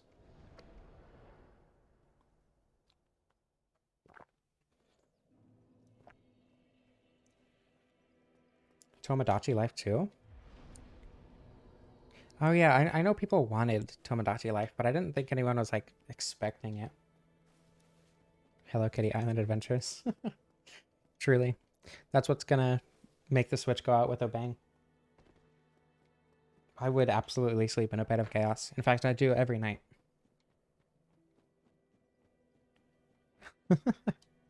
My bed is always chaotic. That's just what it means to be gay. Gay as in encapsulating all of the whole like queer community.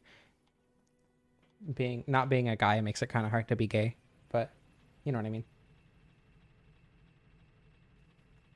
What the hell is boo? I remember trying to learn Ruby because I thought it was funny that um, I also shared a name with a programming language, but I didn't get very far with that, but that seemed fun, especially after using 3D Rad for a while. 3D Rad is really, really fun. I could have warped down to the Daughter of Chaos. Do I have a bone? I do.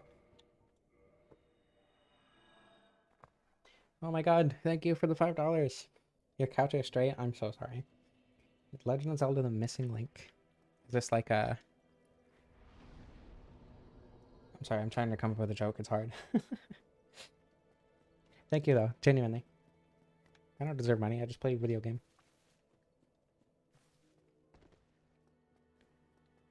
What am I doing? I'm like, I can warp. Let me go back to the bonfire. And I go back to the bonfire and then don't warp. I am tired. I'm sorry. Warp. Daughter of Chaos. I usually buy a lot of bones, but recently I haven't been just because, like in Dark Souls 1, it gives you plenty of bones, but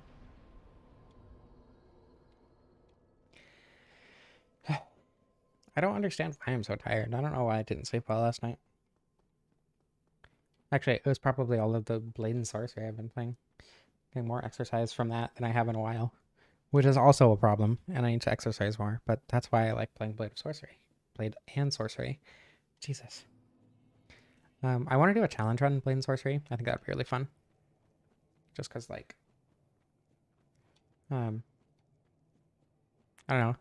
It's like a combat game, right? It's a medieval combat game like Dark Souls. So I feel like it has a lot of potential in that way.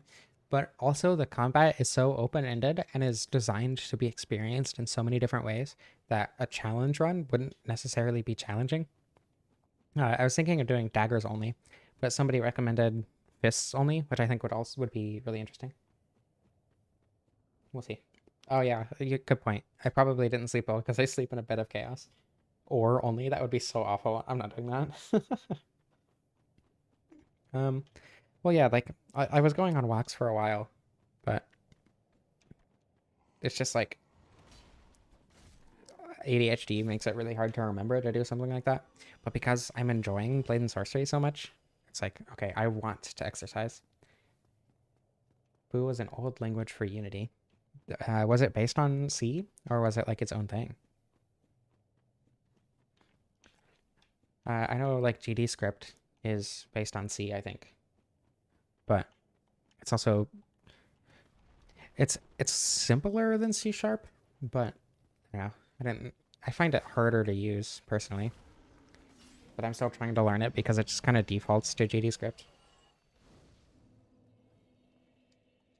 Yeah, I mean, I don't know why it wouldn't be okay to mention my videos. Have fun doing your thing. Good luck with it. Based on C sharp, okay.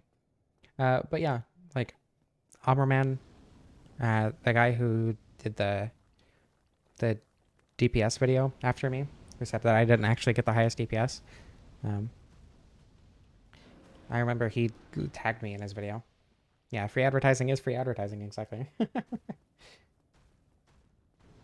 GD script is a mix between Python and TypeScript. The most obscure programming language I think I've used, besides MIPS assembly, because who other than Nintendo is going to use MIPS assembly? Like, you know, random Mario ROM hack makers. But the most obscure language that I probably used is AngelScript, which was interesting because the documentation for it is god awful. um, but I got moving around a rigid body to work in 3D Rad, which is a really, really fun thing to do, thing to experiment with. But like, God, 3D Rad is something else. Highly recommend not using it actually. But it was fun. You love farming red titanite chunks from demon worms. Wouldn't it be better to do it from the chaos guys? The flan? Lightning script. I've never even heard of that one. I will look at the clip on the Discord after the stream, or at least after the after I beat the game.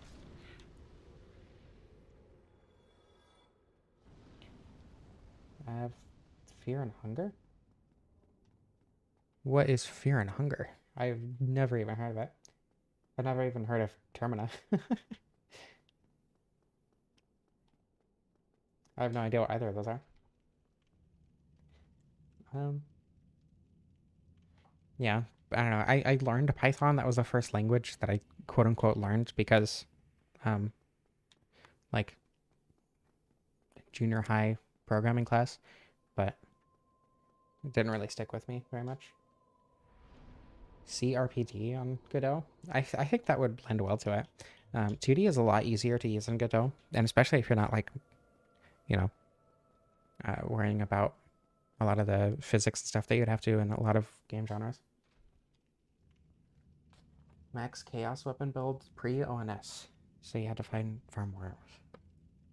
Huh. Yeah, I don't know. You could have also just duped, since you can farm anyway. Arnold Schwarzenegger quotes. I would hate that. I didn't pick this up. Wow, I forgot about that. Sunlight maggots drop red chunks? I had no idea. Why do I keep saying I like that? That's such a weird thing to notice.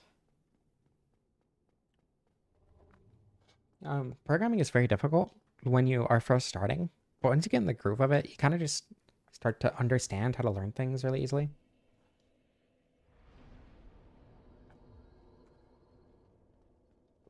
Yeah, I don't know.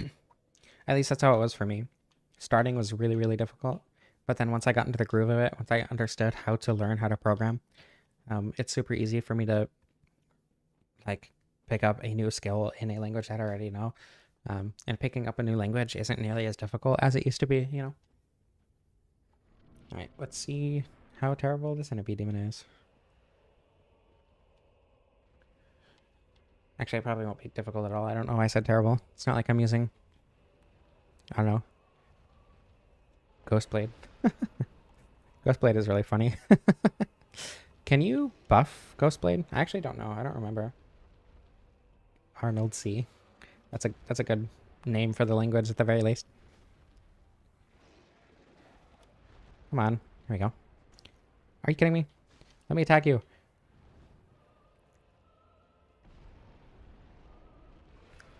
So far, I am also loving this weapon. Oh my god. Hitbox. That's one of the worst hitboxes in the game. There are some bad ones. Bed of Chaos. Not Bed of Chaos. Bed of Chaos has surprisingly good hitboxes for how much people hate it. Um, but Ceaseless, Jesus. Ceaseless Discharge has some really bad hitboxes, but I think the Centipede Demon's Stomping Attack is probably the worst one. I don't skip this boss because I don't want to. I think it's more fun to fight it. And the run to the Bed of Chaos isn't as bad from this side, in my opinion. Iron Golem, yeah, the grab is pretty bad. Well, tumble buffing doesn't count. I'm just like saying, can you buff it? Are you intended to be able to buff it?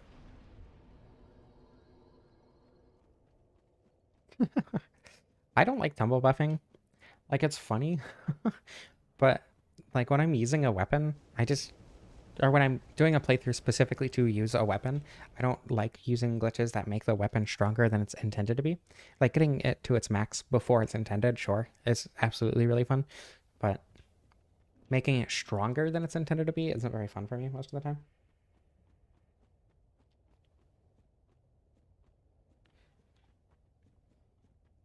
I don't like immersive sims or dungeon crawlers, so I feel like it wouldn't work well for me. I couldn't tell you why. Those genres just don't click with my brain. And it's not even like you don't. If you're dying a lot in Dark Souls, you gotta learn more.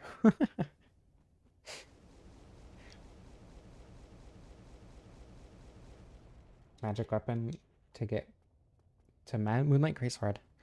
That doesn't feel right. Yeah, I don't know. With the games that I do like, it does seem like I would probably like dungeon crawlers and whatever, but I just don't. And I could not tell you why. Usually it blocks me when I try to go around.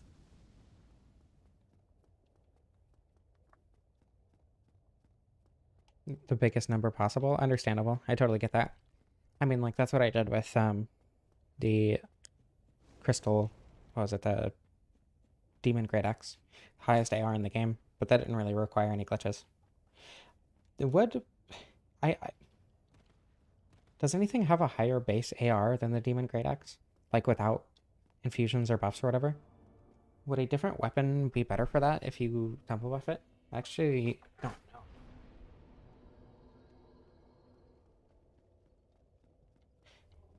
know. Yeah, Dark Souls 2 had a lot of crazy, insane um, builds that just melted the whole game. Lightning, I remember being a big thing.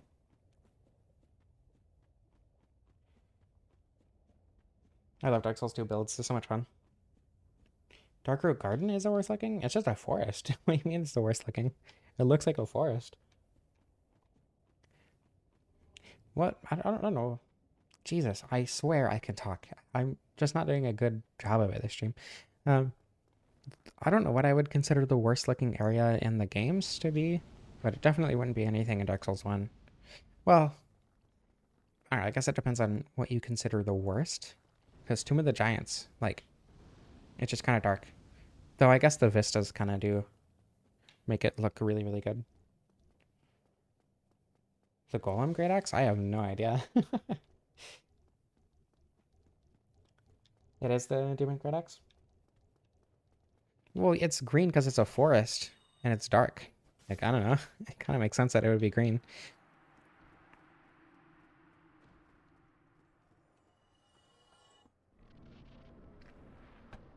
Lost Izalith looks. I really like the look of Lost Izalith actually. Like the gray stone, it's all cohesive, and like the gray trees too, or gray wood, I guess. It's all cohesive in a way that makes it look really appealing to my brain. Um, Same with Darker Garden. I like simplicity, though a lot of the time in design rather than complexity. I don't think complexity inherently looks better. And a lot of what things that people say look good are is just complex.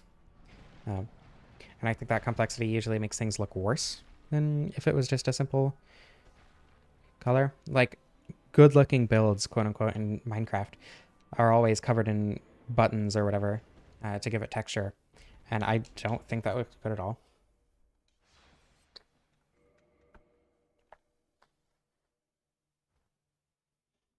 The sewer? I don't know. I feel like the depths doesn't look bad specifically because like it is a sewer. Like I don't know. It's kind of supposed to look like that. That makes sense. So if anything,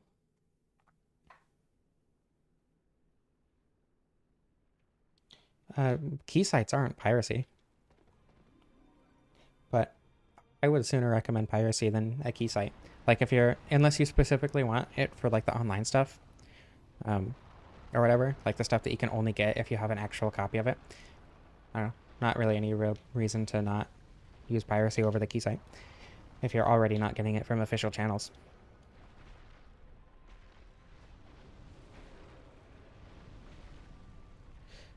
I don't dislike Fahrenkeep. I don't know. It's fine. Come on. I swear to God. Okay, I'm punching. Let me punch. Okay. Jesus. I don't know. Fahrenkeep does look really boring. My least favorite looking area would probably be a Dark Souls 3 area. Probably the catacombs, actually. Dark Souls 1 catacombs are really like oppressive. Dark Souls 3 catacombs are just kind of boring.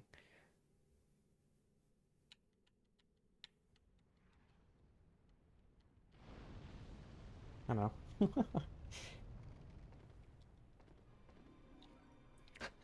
Finding a working torrent is always a wonderful feeling. Right.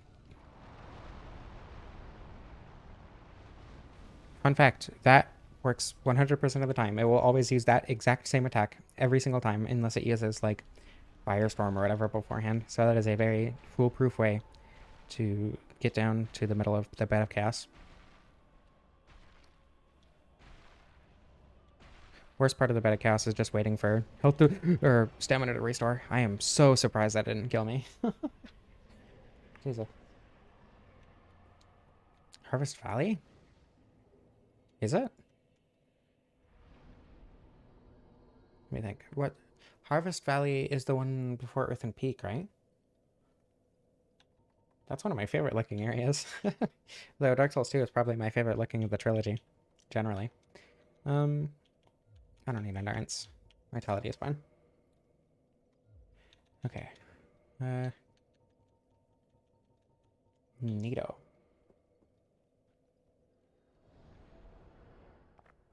I like Harvest Valley and Earthen Peak. Those are cool areas. And good looking too. Goofy skeleton balls.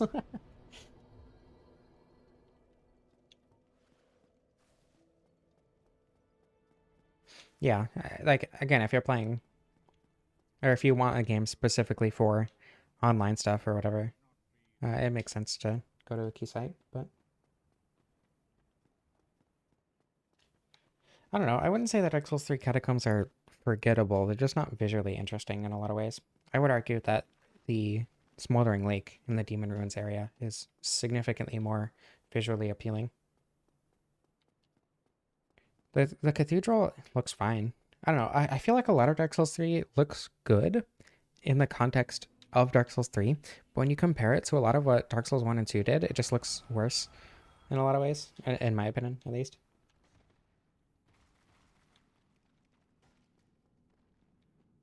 Darkroot Garden is also super short. In fact, I think it might take less time if you just sprint through it. Not sure though.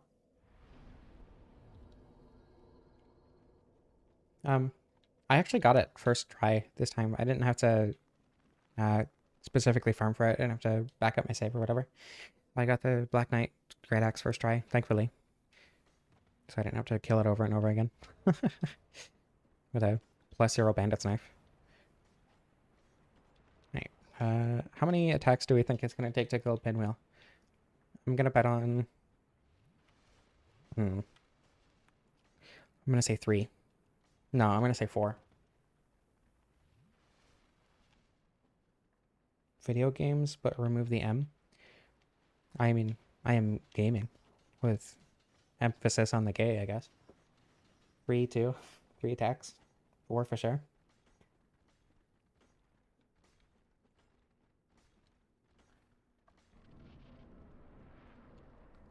Lothric Castle leading to the Twin Princes. It's 1-1 leading to the Penetrator. I mean, 3 shots. Okay, guess we'll see. How many attacks? 1, 2. It's looking like 3. Yep, 3. This is a +5, yeah. It's maxed out, and I have 40 strength, which I believe is max.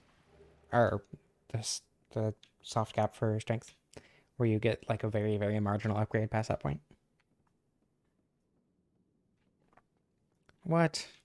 The twin, or the Twink Princes are like one of the best bosses in Dark Souls 3. At least one of my personal favorites. They're really, really good. I would say Dark Souls 3's weakest point is the bosses. That's not true. Dark Souls 3 has some of the weakest bosses in the series, I guess is more what I mean. Like Crystal Sage, Deacons of the Deep, Abyss Watchers, Vort. But it also has some really, really good bosses. Like Dancer is crazy good. Soul of Cinder is your favorite final boss. I see we have very different opinions on the video games. Yeah, Twin Princes have less health than I wish they did, but they're really, really fun. Oh my god, I wasn't following the wall close enough. Go away. Everything's fine. Yeah, I like Gwen a lot. I wish Aldia was more fun, because it looks super cool. And for that, just for that, Nashandra and Aldia are some of my favorite, like, I don't know, some of my favorite in terms of how they make me feel. But in terms of how they actually play, they're really boring, which makes me sad.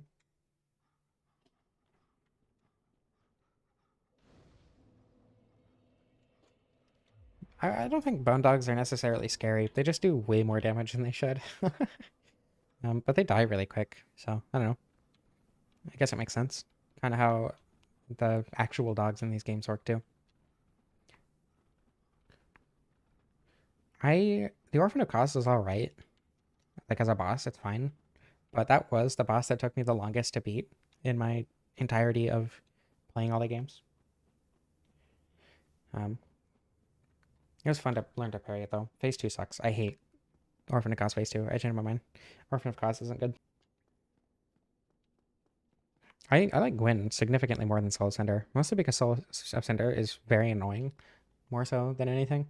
Um, like you have the the moveset where you can just like charge. He has the homing soul mass status effect, which is incredibly annoying to deal with. Um, his explosive combo in the second phase is really dumb. Soul Cinder just is not a good boss in my opinion. Not a fun boss in my opinion. That's a better way to word that. I did not like Soul Cinder. Easy does not mean bad. Obliterating Gwyn is like one of the best moments in any Dark Souls 1 run. For sure. Whoa, no scream. That's crazy. He actually let me heal. Which Souls game has the coolest box art? Hmm. Considering the fact that Christians will use Dark Souls 1 box art uh, as like, I'm a warrior for Jesus, like Facebook posts, I would say probably Dark Souls 1. Personally, I like the look of the armor on the Dark Souls 2 box art more, though. The Dark Souls 3 box art looks fine, but it's all just like yellow, but like a dull, boring yellow. Ah! Go, go, go! Everything's fine. No fear. I think the colors on Dark Souls 3 box art make me like it less. Despite yellow being my favorite color. It's more like an orangey yellow that I don't really like very much. The pose is very cool, I agree. But everything else about it just kind of makes it worse in my opinion. Okay, one more. One more. Come on. There we go.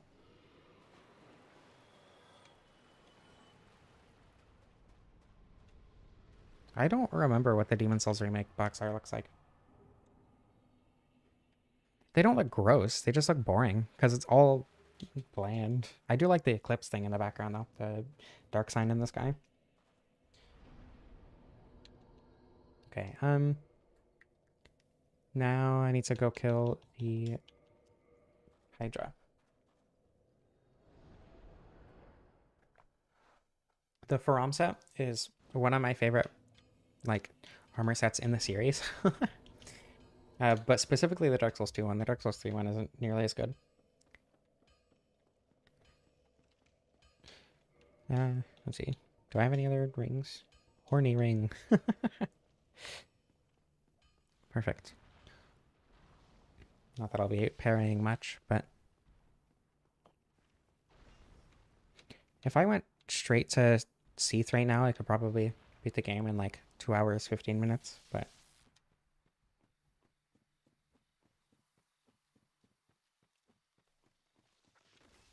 Oscar's helmet with a black knight in the reflection. That's really cool. I don't know. I like the um Prepare to Die edition like US box art though.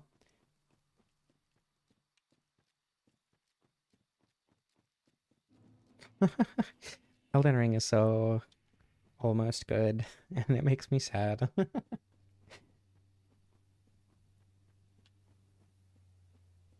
I Solo Cinder first phase is fine. Solo Cinder second phase is garbage. I hate Solo Cinder second phase for story purposes, especially. But gameplay wise, it's just not that fun. Has the Manus thing where if you're ever attacking from neutral, you can just get comboed to oblivion for no reason. Ugh, hate it.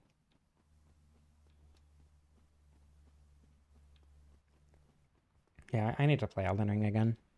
I need to see if I can end up liking it because I really want to. Did I one-shot him or did I hit him when he was jumping over me?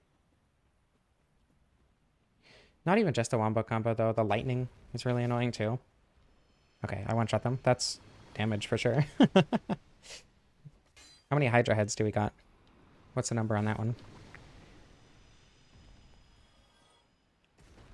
Bonk. Oh god.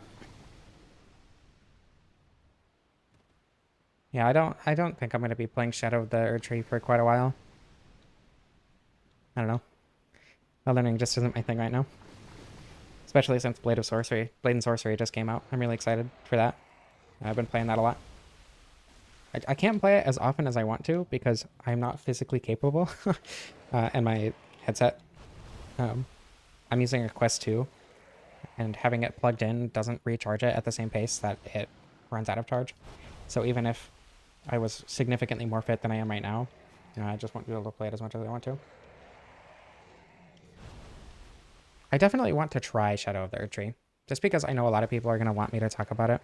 And I stream just like, oh, have you played Shadow of the Erdtree yet? Or whatever. And I want to have answers, but I don't want them to just be like, oh, I just don't really like Elden Ring that much. But I don't know. I also don't want to play it right now at all. Maybe once I play Elden Ring again, I'll want to play it a lot more. Blade and Sorcery is so good. Really, really want to do a challenge run for that. There you go, 6 heads.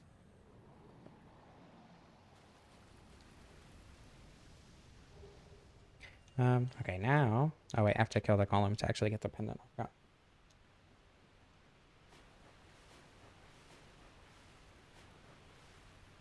Yeah, maybe... Yeah, that's a good point, actually. Playing Shadow of the Erdtree might be like playing Elden Ring for the first time again, which is a crazy thing. Um, like, that was one of my favorite gaming experiences. And then just playing it too much, kind of... Which is what I do for the other Souls games, right? And I like them more the more I play them. Elden Ring was the exact opposite. Um, but yeah, it might be like playing the game for the first time again. I would like to do multiple Blade and Sorcery challenge runs. I just don't know which ones I want to do. Fist only is definitely one that I want to try at least, especially with the new body crystal. Um, Dagger only as well.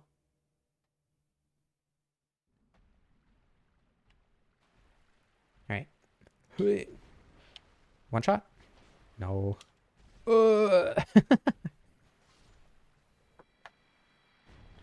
feel like spells only would be really easy. Um, Sorcery is like extremely overpowered in Blade and Sorcery. I did gravity only. Like I got 3 gravity crystals before I got anything else, and then I upgraded that with telekinesis, which has really good synergy with gravity, and it just destroys everything. Like I don't even need to use weapons anymore. But it would be really fun to do, and I do think that I do want to do that, regardless of how easy it would be. I should probably clarify that. All right. Time for the most forgettable of the 4 lords, but one of the best areas.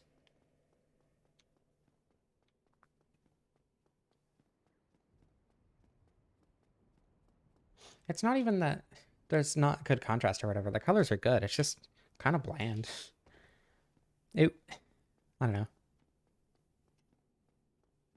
It was just a sandbox, but now it is not. Now there's a whole story mode to it. Like with 1.0, that's the whole point of 1.0 is the story and the progression mode. The path to the blue slab. Yeah. I don't know. That's not that bad. Just use some prism stones if you have a really hard time seeing the falling flakes.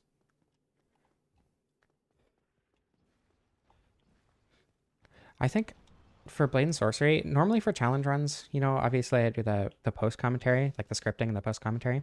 But for Blade and Sorcery, just because of how it works, I think I want to do, um, I think I want to do live commentary, just because it's really funny.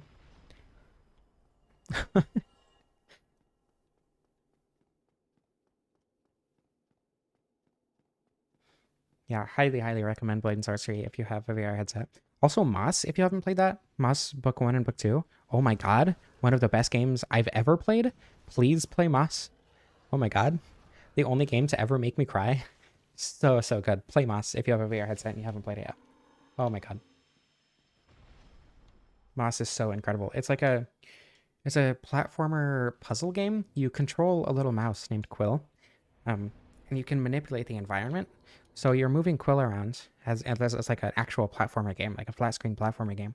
But you also have the ability to like manipulate parts of the environment, which turns it into a really heavy puzzle platformer. It's really fun. It's so good. Blade and Sorcery is VR only, yes. it wouldn't really work as a flat screen game. I know people made a port of like Half-Life Alyx to flat screen, but because of how Blade and Sorcery works, that just wouldn't be feasible, unfortunately. But it also means Blade and Sorcery is like one of the games that really showcases what VR can be and makes it just incredible. Does Elden Ring do enemies scale in Elden Ring past New Game Plus 7 or whatever? Because I know that's where they stopped scaling in Dark Souls 3. But soul drops scale infinitely in Dark Souls 3, so they don't. Okay. So I was just fighting Malekith that many times. God, Moss is so good. Please play Moss if you have the capability. Oh my god.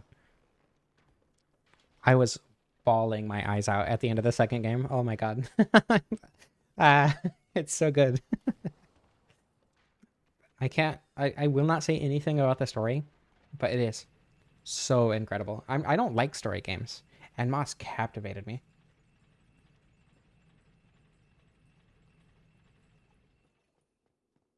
Um, if I do play Shadow of the Erdtree eventually, is that something that people would want to see me stream? Usually I don't stream my first playthroughs of games, but with Shadow of the Erdtree, that might be something I'd be willing to do. That is a crazy critical animation. That was awesome.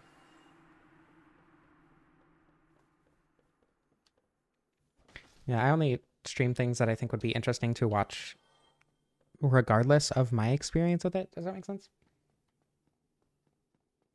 Yeah, that's absolutely why I didn't like Fallout New Vegas.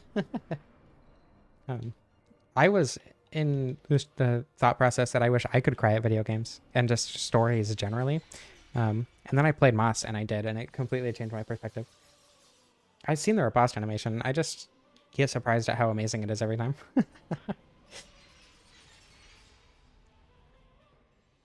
All right, there we go.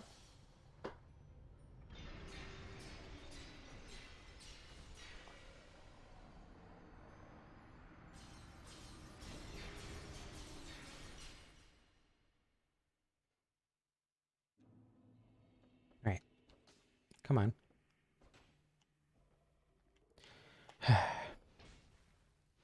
There we go. Yeah, I knew that dying in the room, or well, I didn't mean to say it like that, but I do think it's interesting how they handled like dying in the room makes you teleport and not necessarily dying to Seath. It's not like a, oh, I knew that. You didn't have to say that. It's like a, yeah, that is interesting, huh?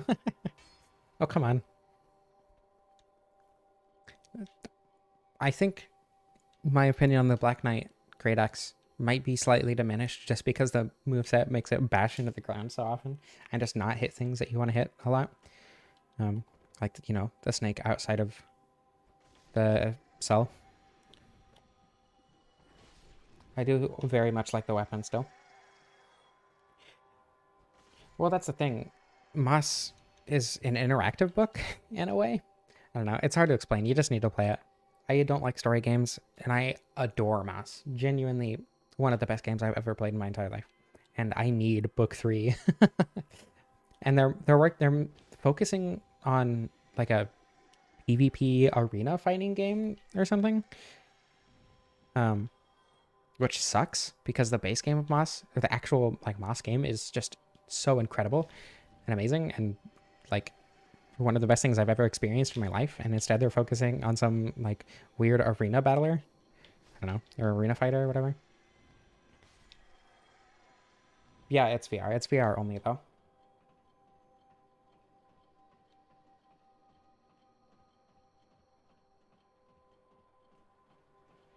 All right. Uh, I mean, I don't know. See, the archives are really hard when you don't know what you're doing. The crystal hollows are probably the hardest variants of hollows in the game. Um, and then like the channelers are also a really annoying enemy if you don't know how to deal with them. So, but Seath and the entirety of the Crystal Caves is really easy in my opinion. Um, it probably could work outside of VR, but from a story perspective, I would think that it just wouldn't hit as hard if you're not playing in VR. Um, So technically it would be possible to play flat screen, but I would, even if they like made that an official thing, please play in VR. I love the archives. The archives is incredible. One of my favorite areas, like aesthetically and gameplay wise. Um, it's just kind of hard.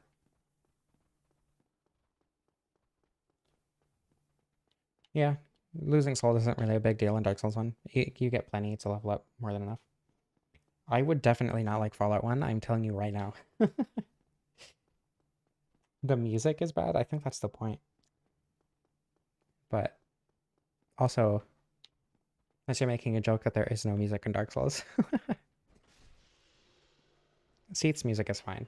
Not one that really stands out in my mind, but it's fine. I mean, Dark Souls 3 does go to an archive, just not the Duke's archives.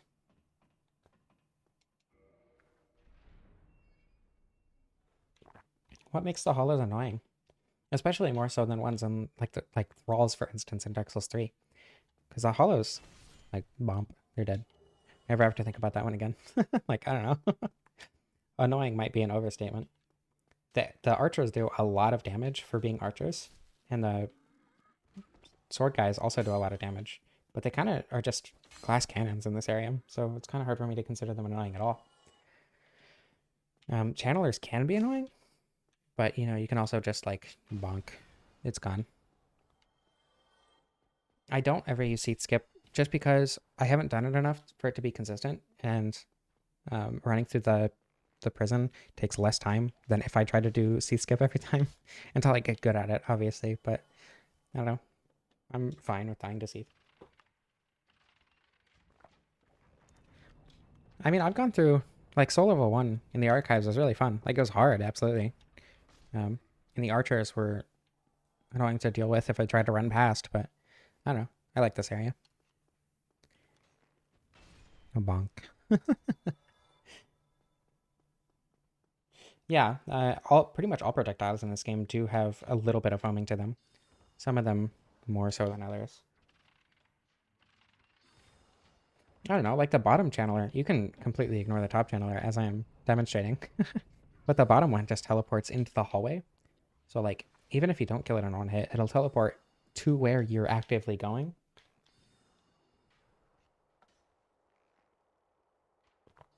Yeah, I watched that video as soon as I saw it and Maya commented. I don't remember what I was doing, but I just stopped and watched that video all the way through. Really, really good video, as Dark Souls Dissected tends to be. Channelers are bottoms. Is this from experience?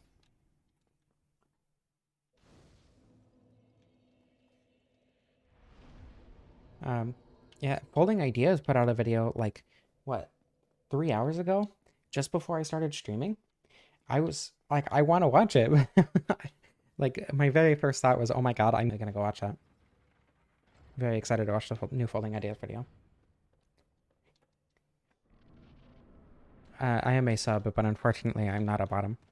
My ADHD just does not allow for it.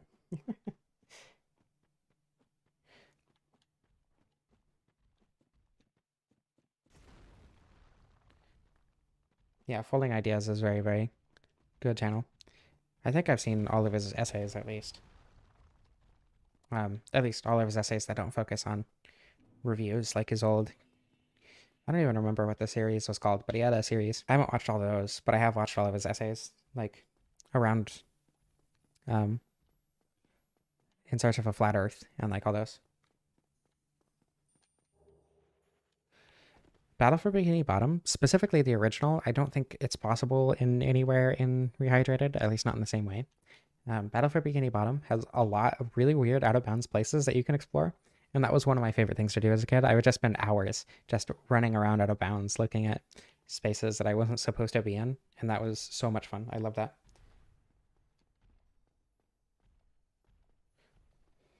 Oh, yeah. I will also be watching, or I'll probably end up rewatching the Illusory Wall one too, eventually. I think I've seen every Dark Souls Dissected except for the new one like 2 or 3 times, maybe 4. The stream is cutting out a little bit. It did a couple times just a moment ago. But hopefully that doesn't happen too often.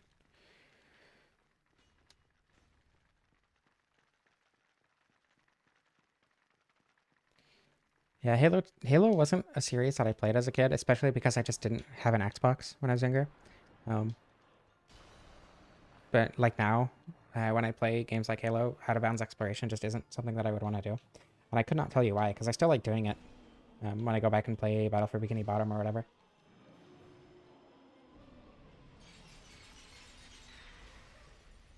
All right, not bad, but it's slow, so not going to be the fastest Seath fight, unfortunately. Dark Souls 1 exploration in that way is fun, though, I think.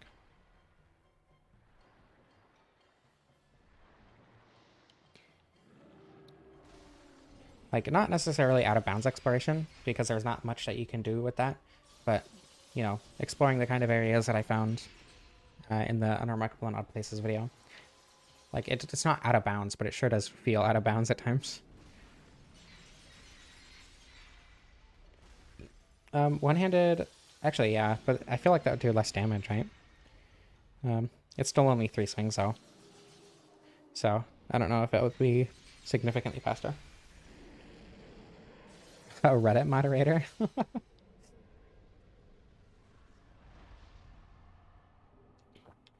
I remember I spent the first time I played, or well, not the first time, but like the second or third time I played Halo Combat Evolved was years after I played it the first time.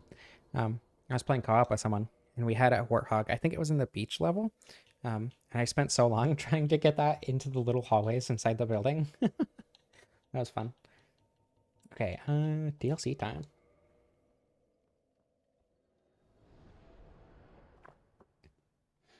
What's wrong with the bosses? See, there's like the only boss in this game that I think it's not even a bad boss. I don't know. I don't dislike fighting Seath, but it's just one that I kind of forget about sometimes, and it's the only boss in the game like that. Um, Centipede Demon is probably my least favorite boss, but only because you just start it by waiting for a little bit. What? Bed of Chaos is fun. Four Kings is one of my favorite Lord fights, um, and probably one of my favorite fights in the game, actually. I like Bed of Chaos a lot. I know I'm weird for that, but like, I still don't understand why people hate the Bed of Chaos so much. You just run to one side, attack, and then do a little bit of platforming, and you win.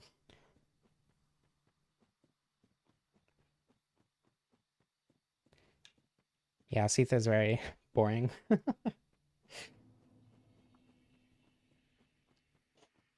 Well, I mean, I played CE, like the PC port.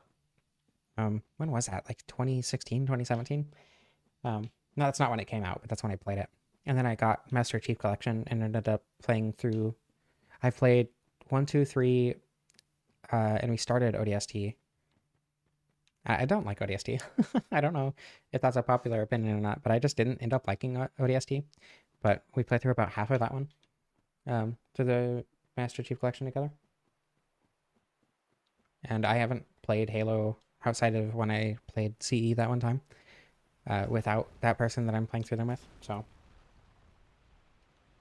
ODST is your favorite? All right, have a good night, Electric. Thank you for joining while you could. Um, I don't like ODST because of like the weird, like, open world sections, the investigation parts. It's so like it breaks the pace of the game completely. The levels are fine, but they just don't make up for how out of nowhere the weird open world sections are. Um, I know Reach is like a very popular one to be a favorite. I haven't played Reach yet, so I can't comment on that. But so far, of the 4 that I've played, CE is my favorite by far. Because 2 just feels like CE, but they added a bunch of stuff. And that makes it feel a little bloated. And then 3 is like that, but even more so. But yeah, I'm excited to play Reach. Not sure about RDSD though. I don't know if we'll even end up finishing that one, to be honest. Ceaseless Discharge is a lot more of a gimmick fight than anything.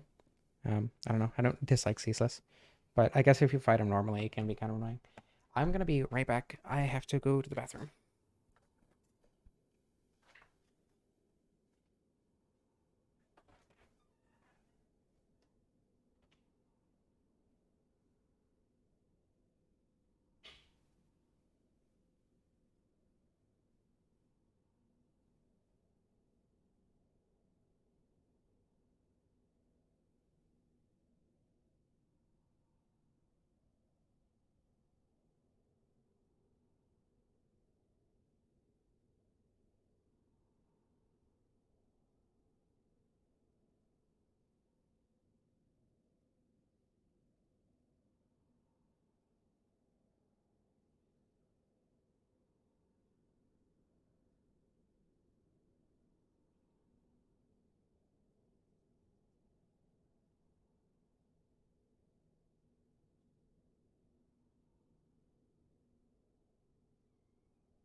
I am back. Most people I know think that CE is one of the worst Halo games, just because it's not like polished or whatever. But I think that makes the atmosphere and whatever more enjoyable to me. All right, best boss in the series. I wasn't expect. I forgot it to full circle, to be honest. I thought I did the weird like half circle that Sif does. Why am I so bad at? Okay, hold on. Let me pay attention for a second. I am focused on Halo when I'm playing Dark Souls, and I probably shouldn't be. There we go. Good damage. I don't need to heal. Healing is for cowards. Bonk. Okay, I lied. Healing is for people who don't want to get hit by stray lightning shots, but it's fine. Everything's okay. I just won't get hit. Problem solved. Come on.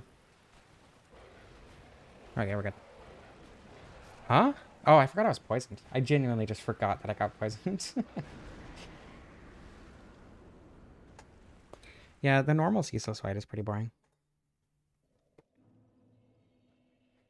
I also think that CE has the best art style. It just makes the atmosphere so much better. Yeah, I don't care about multiplayer, so that might also affect my opinion on the Halo games.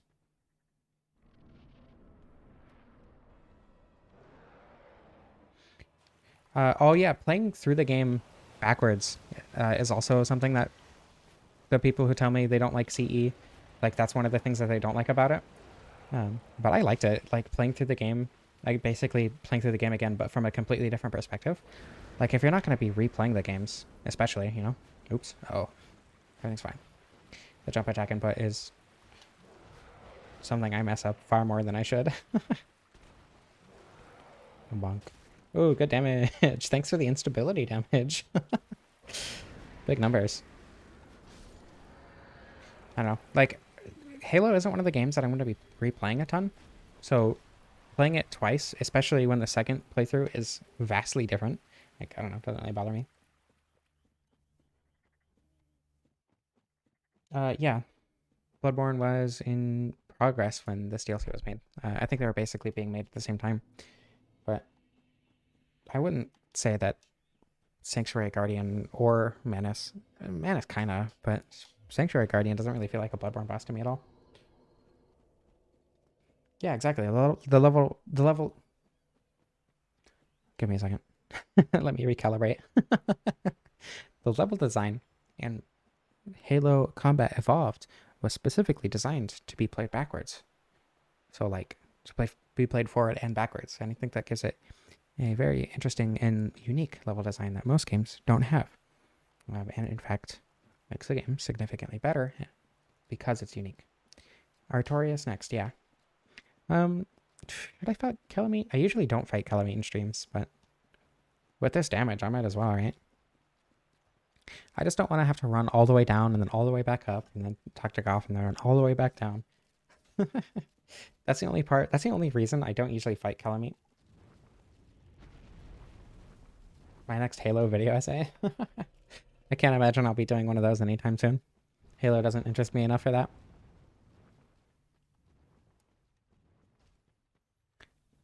I was doing ASMR. I didn't even intend to. I was just trying to talk in a way that was easier for my brain to process what I was saying. Also, this axe has like the shockwave thing. I did not know that. Not shockwave, but like if you don't directly hit an enemy, it'll still do poise damage. I did not.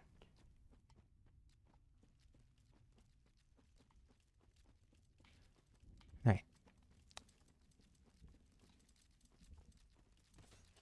right. Yeah, you. Well, I mean, generally, most people who fight Calamite end up doing it, with them grounded because that's the intended way to play it. But does Calamite have a gender, actually? Should I be calling Calamite him or they? It? Anyway. You're supposed to talk to Goff after encountering Calamite for the first time because you're not supposed to be able to take him out before you take him down. Or before Goff shoots him down, anyway. I guess I could go encounter him right now. Well, no, because I can't. Um, I don't know how far to run to, like, avoid the fire. Calamite Neo pronoun.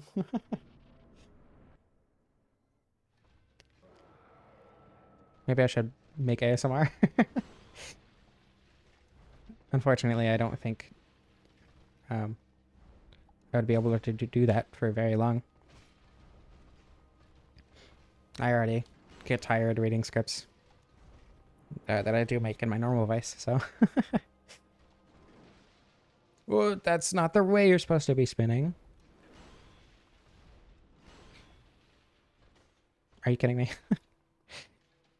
I should have avoided that. My brain just did not register quick enough. There we go. Bonk. Come on. There we go. I am very glad that I was able to knock him out of that. Can you beat Combat Evolved as a Chosen Undead? How would one create that? Whoa. What exactly would the restrictions be?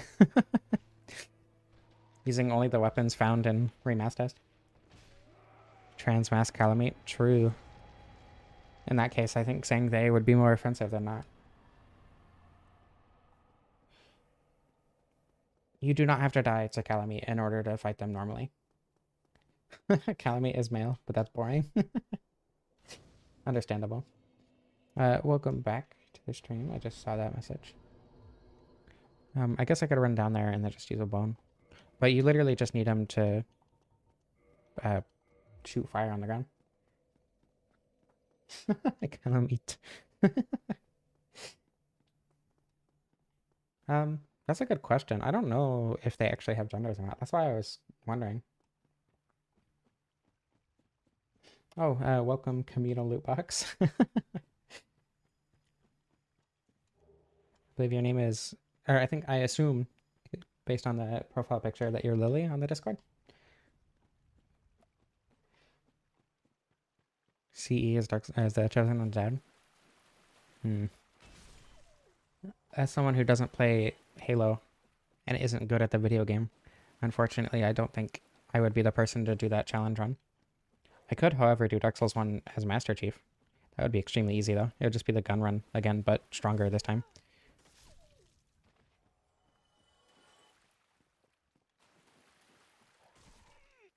Yeah, I do the same thing, referring, like, just defaulting to man, to he, just because conditioning. But I've been working on it. I've been trying to switch to they.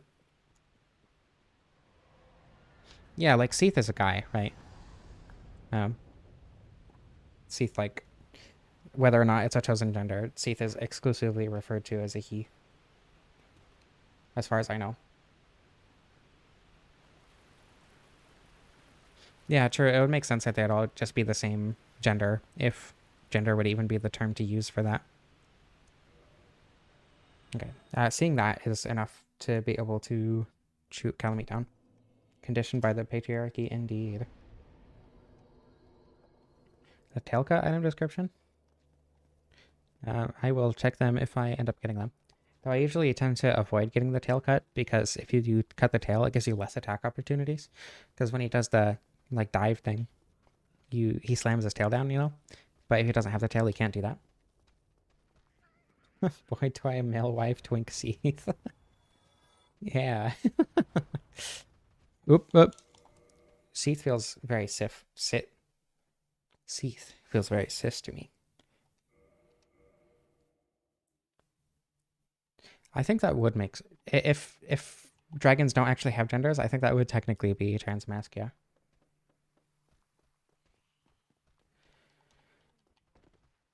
I wish humans worked like that, where we could just choose our gender when we were ready. I mean, we can, but like, I wish biologically. No, we also can. I wish there wasn't a significant enough difference in the sexes that socially, people even thought there was a difference at all. Damn it.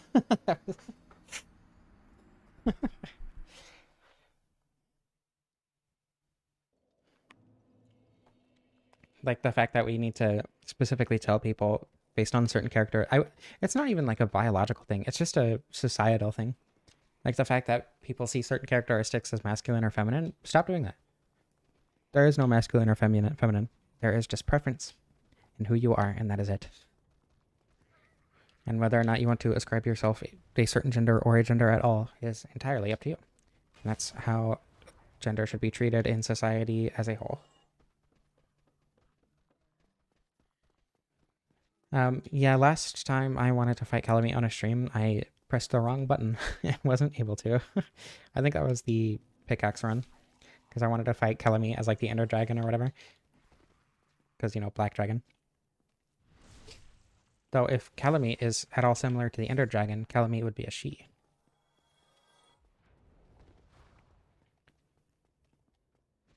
There we go.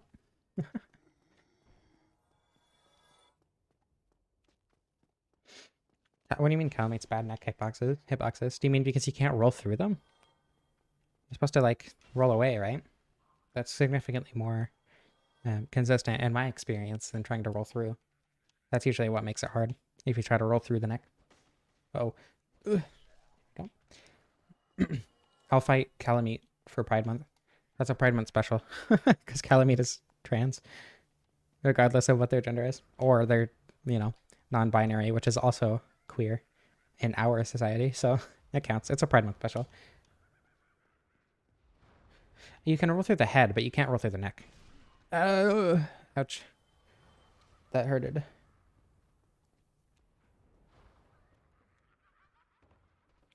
Right. Stop laughing at me. That's rude. There we go. Didn't your mother ever tell you that it was rude to point?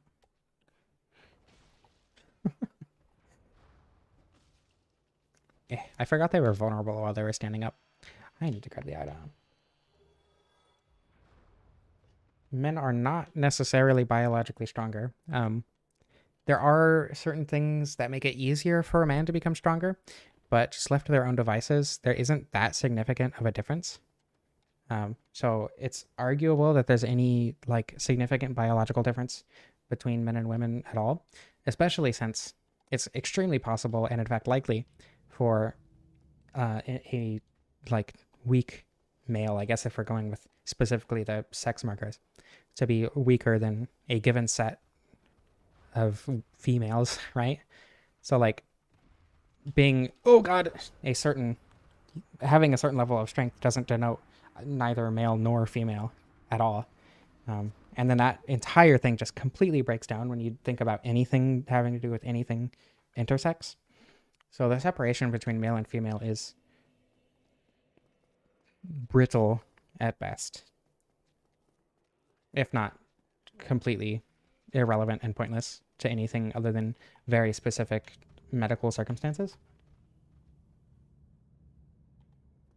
I would argue that all gender constructs are bad, especially the construct of gender generally, or specifically gender tied to sex.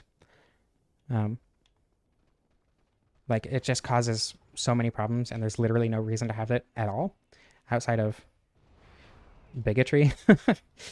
Damn it. Okay, skill issue. Yeah, exactly. Like like the idea of biological strength just doesn't work. I agree. Mimics are feminine. that's, that's a good point. I 100% agree now that I think about it. Like, it's not that gender constructs have no reason to exist. Like, it makes sense that they exist. But just because they exist and there was a reason for them to exist doesn't mean that it's good that they exist. Yeah, and sports are only segregated because men didn't like losing to women. I always forget about that fact. And then somebody brings up how trans people shouldn't be in sports or whatever when they're just like objectively wrong about it. It's funny.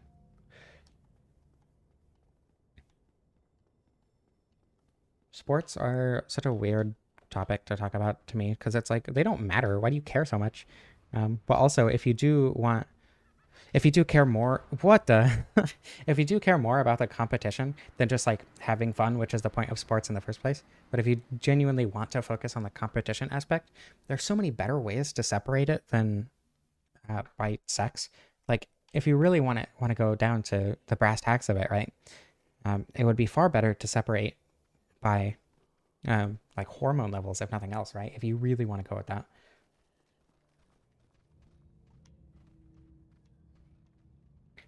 Actually, I would argue, I would argue that the bloathead sorcerers might be a little bit stronger than the mimics.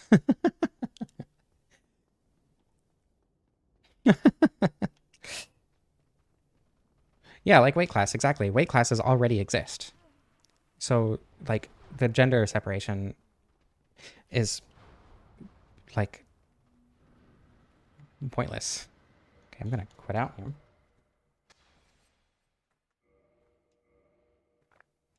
Um, I think I'm gonna have to be careful about what I say about mimics because YouTube, but I think the organ that they use to reproduce would actually be their tongue. Pardon me? What? Chained prisoner? As like a hear me out?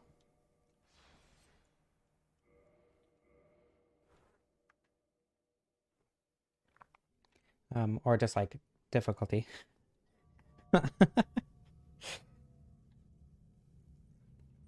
Or the organ that they use to reproduce is their tongue. Looks like what we would consider a tongue.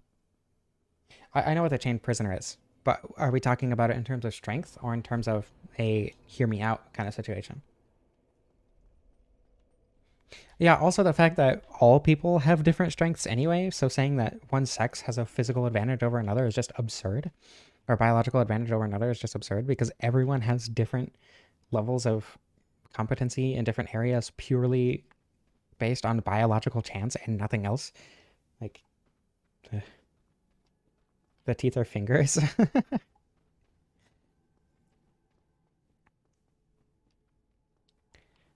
All right, let's see. Hopefully, this thing doesn't obliterate me like the other ones. Come on down. Come on down. There we go. Oh, the humanity. Oh, the manatee.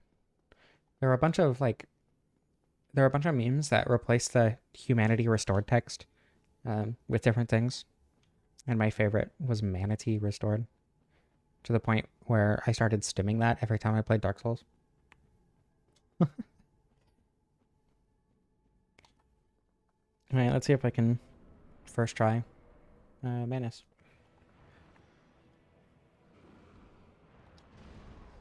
All constructs are bad because they. I need to find a way to word this. They. No gender precludes you from anything, right? So, like, I'm a woman, right? But I have a deep voice. When it comes down to, like, women being. Like, even, like, working in certain fields, right? The idea that women are somehow weaker than men creates really, really, really bad working situations in careers like construction or whatever, right? Um, and that just creates a lot of misogyny and other sexism generally, right? I'm so good at this game.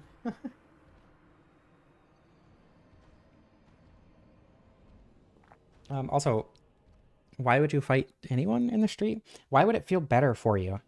I just, as a question, because I genuinely don't understand that.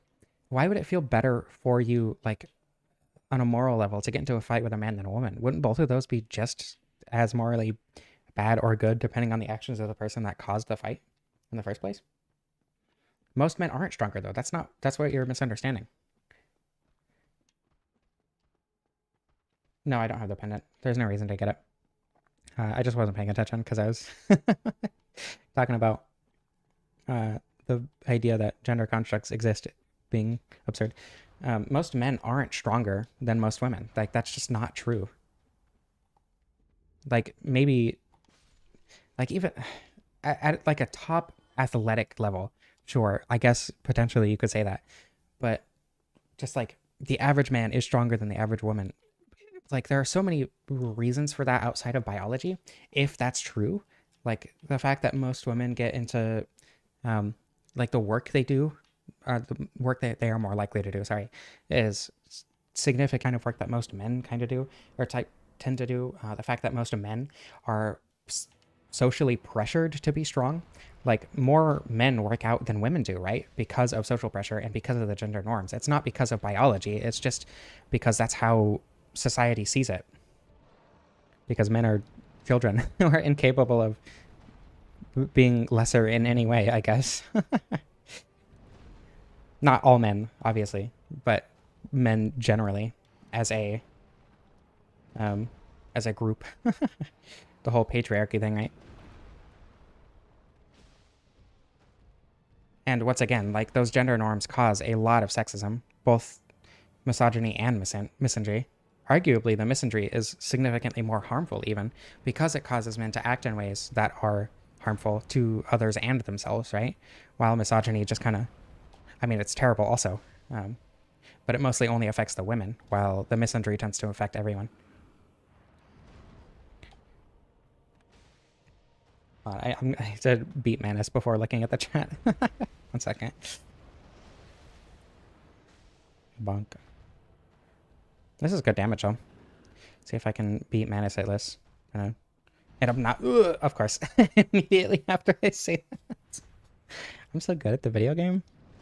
But I've beaten him hitless 2 or 3 times.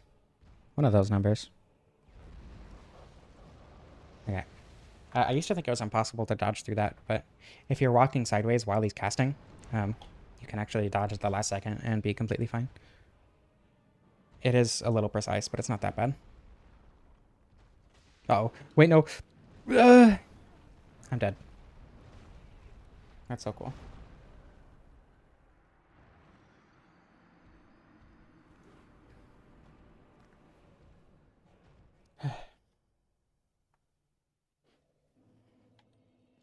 Right. Like I said though, it's not necessarily a biological thing. Like, and even then, like if gender as a construct didn't exist, some people would be stronger. Some people would prefer to do physical labor, and that would make them stronger.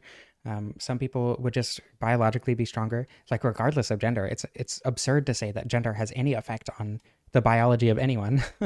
Like there is no reason, there is no positive effect for any of the gender roles, right? There's no positive effect from having them. Um, and but there are plenty of negatives, and because of that, it would just be better to get rid of them entirely. Same thing goes with religion, right? There are no positives to religion that you can't get without religion, but it causes a lot of negatives that only religion causes. Therefore, would it not make more sense to get rid of religion entirely, right?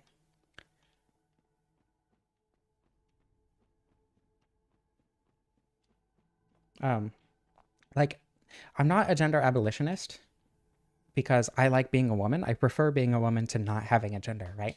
And I think that goes for a lot of people. I think most people tend to have tend to have a preference toward being a gender and expressing, feminine or masculine.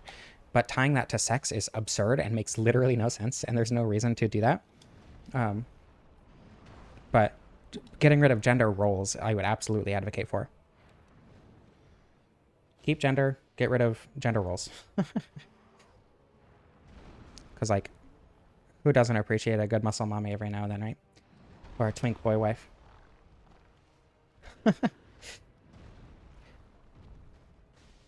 Okay.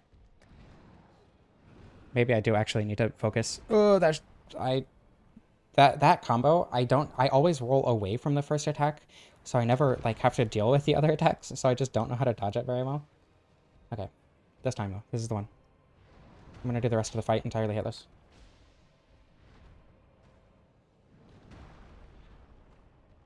Um, Gender is cool, and a lot of people have preferences toward what kind of gender they have, but there are also people who just like are agender, right? Or are even bi-gender, and that's also super cool. But generally, that comes down a lot more to presentation specifically than actual like gender preference. Well, I don't know. I guess I probably shouldn't speak for anyone because there are definitely people who it isn't a preference thing, or sorry, a presentation thing. It's actually literally just like being both or being neither or not wanting either, that sort of thing.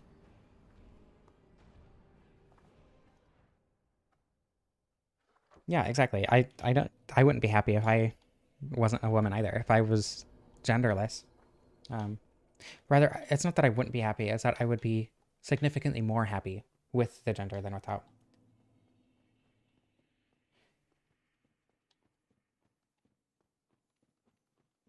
We have gender; it exists because of, I mean, a lot of reasons socially, um, because of archaic social roles that helped humans generally when we were first becoming like more of a intelligent social species. And now that we have it, it makes people happy, so we should keep it generally, but get rid of all the garbage, shitty stuff it does, like gender roles, you know? And again, it usually comes down to presentation, but also identity. Like, identity is just a huge part of gender. Um, and as far as I know, like, our brains have literally adapted to having genders. So, like, people who identify as men and people who identify as women, on average, have, you know, very different brains. Like, literally in specific ways. People who identify as men, cis or trans, whatever, or even intersex people who transition or who choose to be men. That's trans, but I want to create that distinction because that is a thing that most people wouldn't think about, right? Um, like they would have similar brains in a lot of ways that people who generally identify as women would have that difference, you know?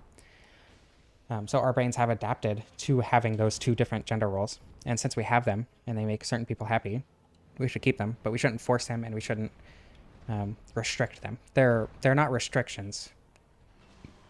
Ugh. Oh my god, I am so glad I dodged that. That was very close. Stop doing this attack. I can't punish this safely. All right, let me gamer pose real quick while I beat Manus. Let me break my back. 400 damage is about what I'm used to for fighting Manus.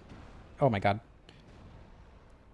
The hand slam, staff slam combo is his worst attack by far, just because he can extend it indefinitely. He can cross the entire arena with that combo, just over and over and over and over. It's so frustrating. Oh, okay. I changed my mind. This is his worst attack. I forgot. Forgot about that one. I need to get away from the wall. Okay, do something so I can heal, please.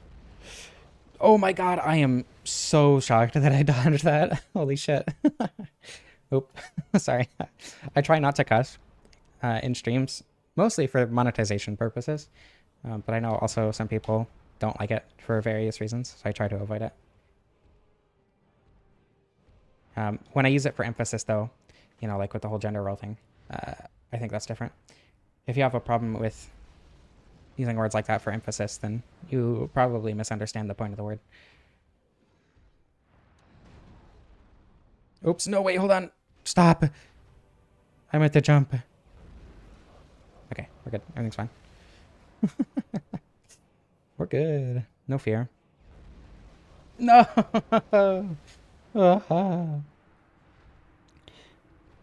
There is no difference between male and female gender. Well, first of all, male and female aren't gender.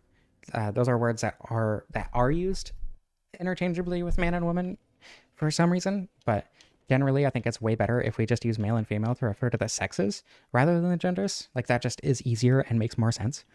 Um, but there are no significant differences between men and women aside from what we have defined socially, right?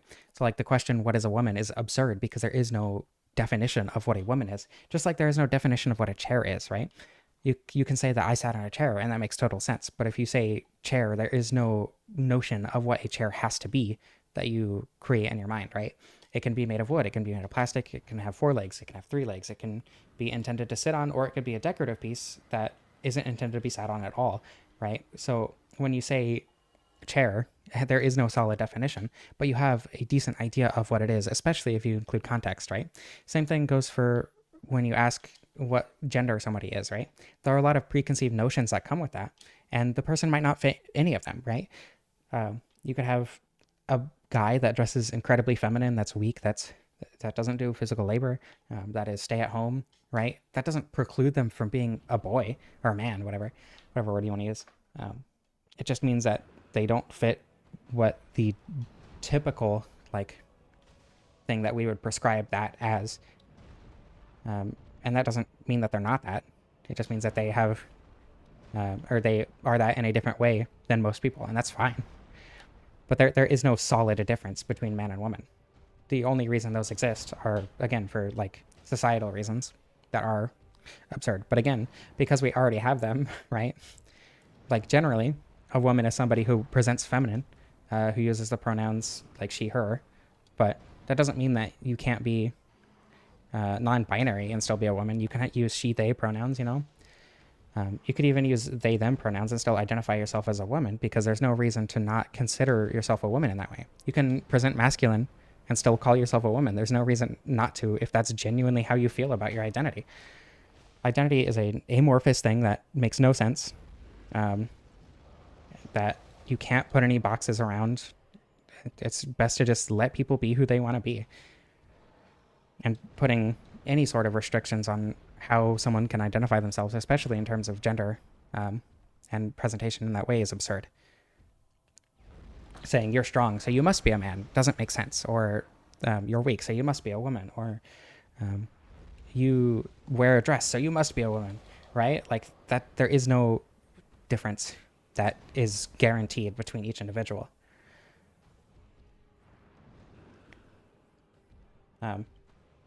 So TLDR, identity is weird, and you should just let people be who they want to be. And confining what definitions are and how they work is absurd and doesn't help anyone, and in fact is exclusively harmful, so you shouldn't do it. So, how are we all doing, guys? You like Dark Souls?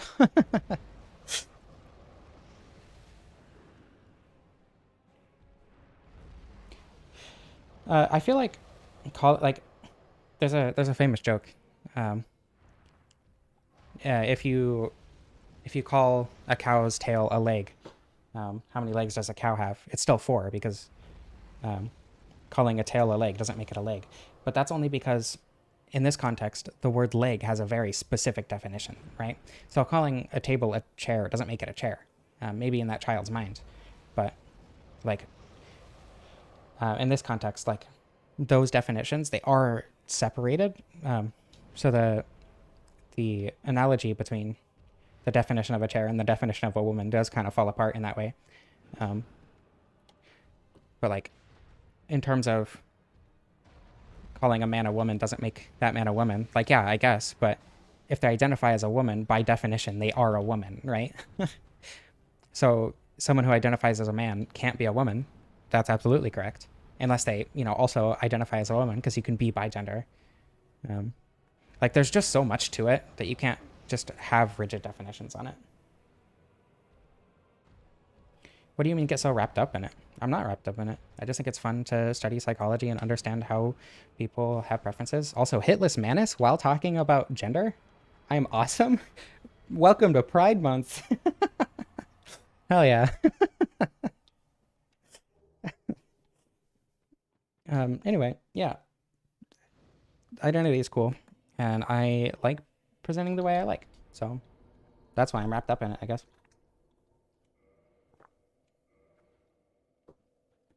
Happy Pride Month, everyone. Gender talk does pyro you up. It's true. All right, now we go Tactic off and obliterate Calamite. How long did Manus take me? Not the individual fight, but like, how long? Because it's already been 3 hours. It did not feel like that. But yeah, like we can still have these conversations about gender. It's not like gender doesn't exist. It's not like identity doesn't exist. It exists. There are just no specific restrictions on it. But biology or things with creatures generally are like that, right? Because in nature, you don't have any strict boxes. You can't say that this creature is this species and that's it. Species is just like a general kind of definition that we have for things to make it a little bit easier for us to understand them. Same goes with identity generally. There's a lot to think about and it's fun.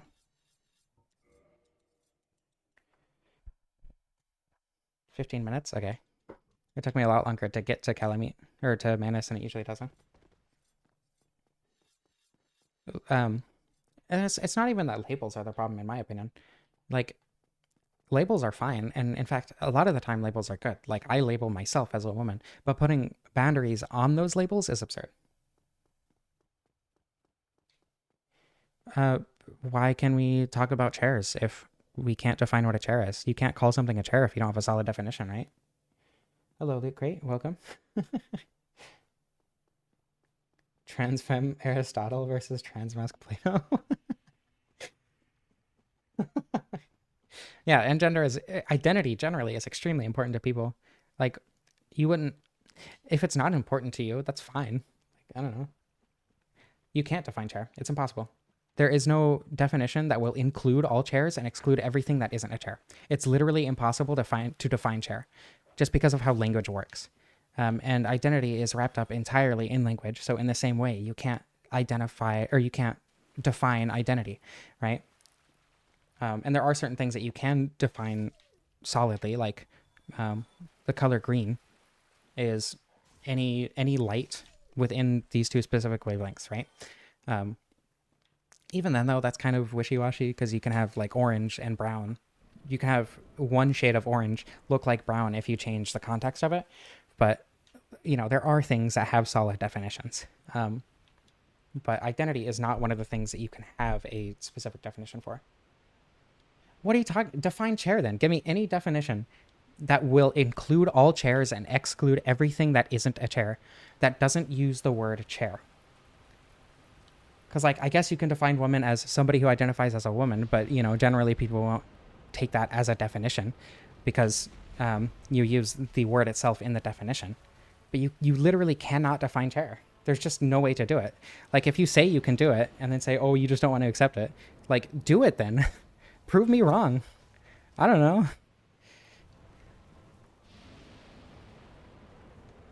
Yeah, color. I think defining colors is a little bit weird because, like, color is different to everyone. Like the way everyone experiences it is different, especially based on language.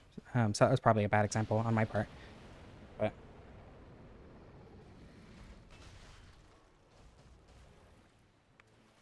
chairs don't have to be for one person. Multiple people can sit on the same chair very easily.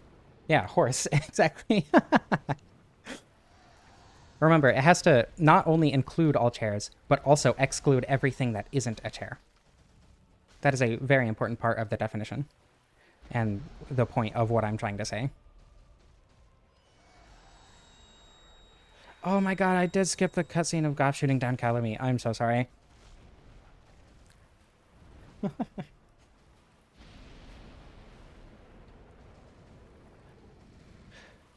Okay, well, even if you want to say that any chair that seats more than one person would be called a bench, like a horse is included in that definition. And yeah, chair or benches like are chairs. All benches are chairs, not all chairs are benches. Just because, you know, language is amorphous and absurd.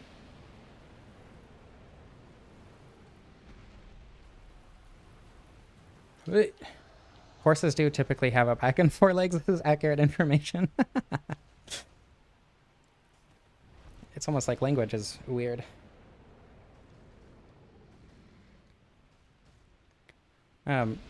Also, when you start talking about how things are intended to be used, um, if you have to use that as part of your definition, it also falls apart a lot because like it's hard to go into this without like going to the philosophy of art or whatever. Um, but intention really is not that important for the final product of something, especially when it comes to each individual who is experiencing that thing.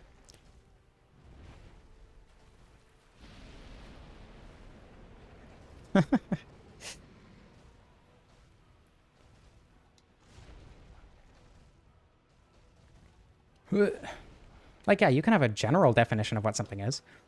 A woman is generally somebody who uses feminine pronouns and um, presents using feminine things, right? But not all women do. Therefore, that is not a perfect definition. You can have general definitions, you cannot have perfect definitions.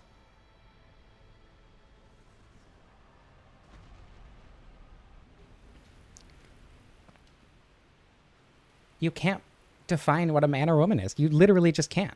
It's not that I'm offended, it's that you're misunderstanding how language works. That's not on me. I'm not being offended by it.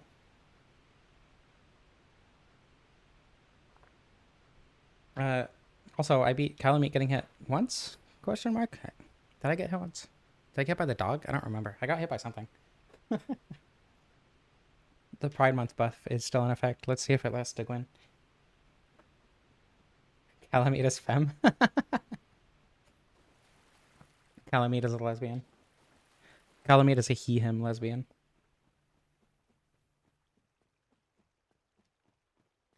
Some facts are like depending on how you define. Crazy how language isn't perfect. Depending on how you define fact, certain facts can be subjective, but generally, how fact is defined, they are objective. So, like, you know, this axe is like a. Well, I don't know. That's a bad example. Hold on. Like, Estes is a combination of yellow and orange, right? That is an objective fact. But if somebody is colorblind, they might perceive it differently. Um, so they'll disagree that it looks like that, even though like the specific wavelengths that are coming off of it might be what we define as yellow and orange. So in certain ways, certain facts can be subjective, but generally, yes, facts are usually objective.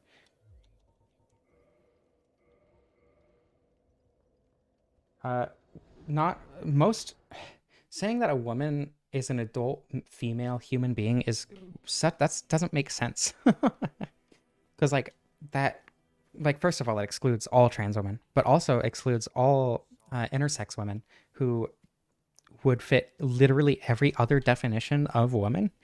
um, so that is way way way too precise to be a good definition, even general definition for women.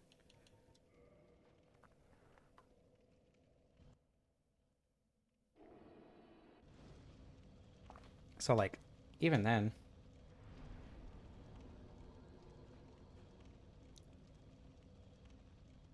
Also, yeah, what is a female? That's a very good way to put that. Or that's a very good question to follow that up. Okay, so then would you say that somebody with all the primary and secondary sex characteristics of a female who happens to have an XXY chromosome, or their chromosomes are XXY, would you say they're not female? Like, what? Where do you draw? Even if like medically, literally everything is exactly the same as someone who has XX, they just have an extra Y tacked on there. Like, medically that would be a female, right? Someone with that would be a female. So that doesn't even work as a definition of female because like sex is so we give it a definition to make it easier to understand for people who aren't engrossed in the field that it's the fields rather that it's used in. I would argue that a much better definition of female is somebody who um, fits like a list of prescriptive boxes, right? So has these gametes, these gonads, these um, secondary sex characteristics, but you can still be female and not fit one of those. Like if you just don't have very much body fat, right? You wouldn't have all of the secondary sex characteristics, but you'd still be a female. So like it's so impossible to define these things. Like you just can't define them. Like they work for a lot of scenarios. The definitions that you are giving can work in a lot of scenarios, but there are also a lot of scenarios that they don't work in, so they just don't work as general definitions a lot of the time. Also, me never getting a Black Knight X might be because I intentionally make him fall off every time. Oop. No, come back. There we go.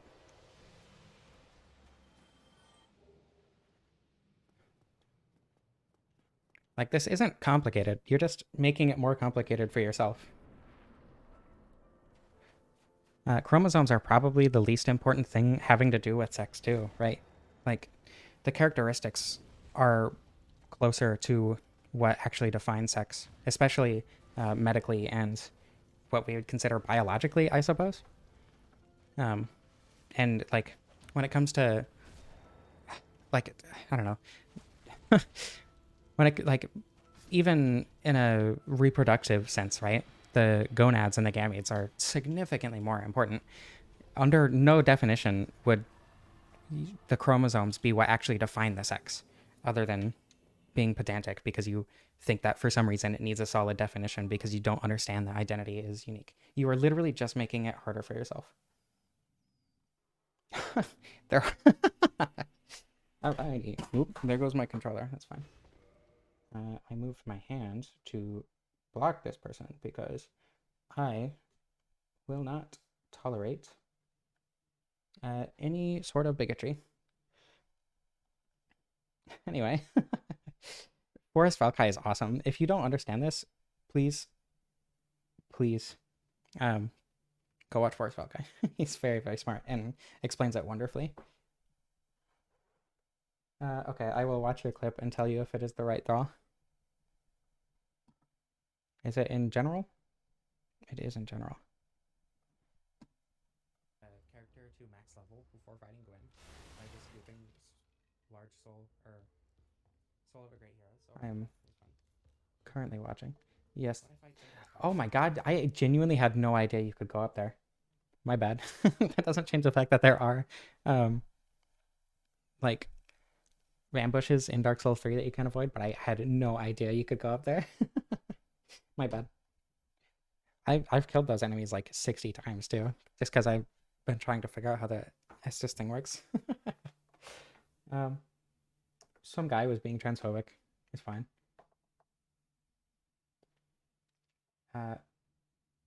They were talking about like how you can define man and woman, which is like an interesting ontological argument and like discussion. But then they started talking about how there are only two genders, so I banned them.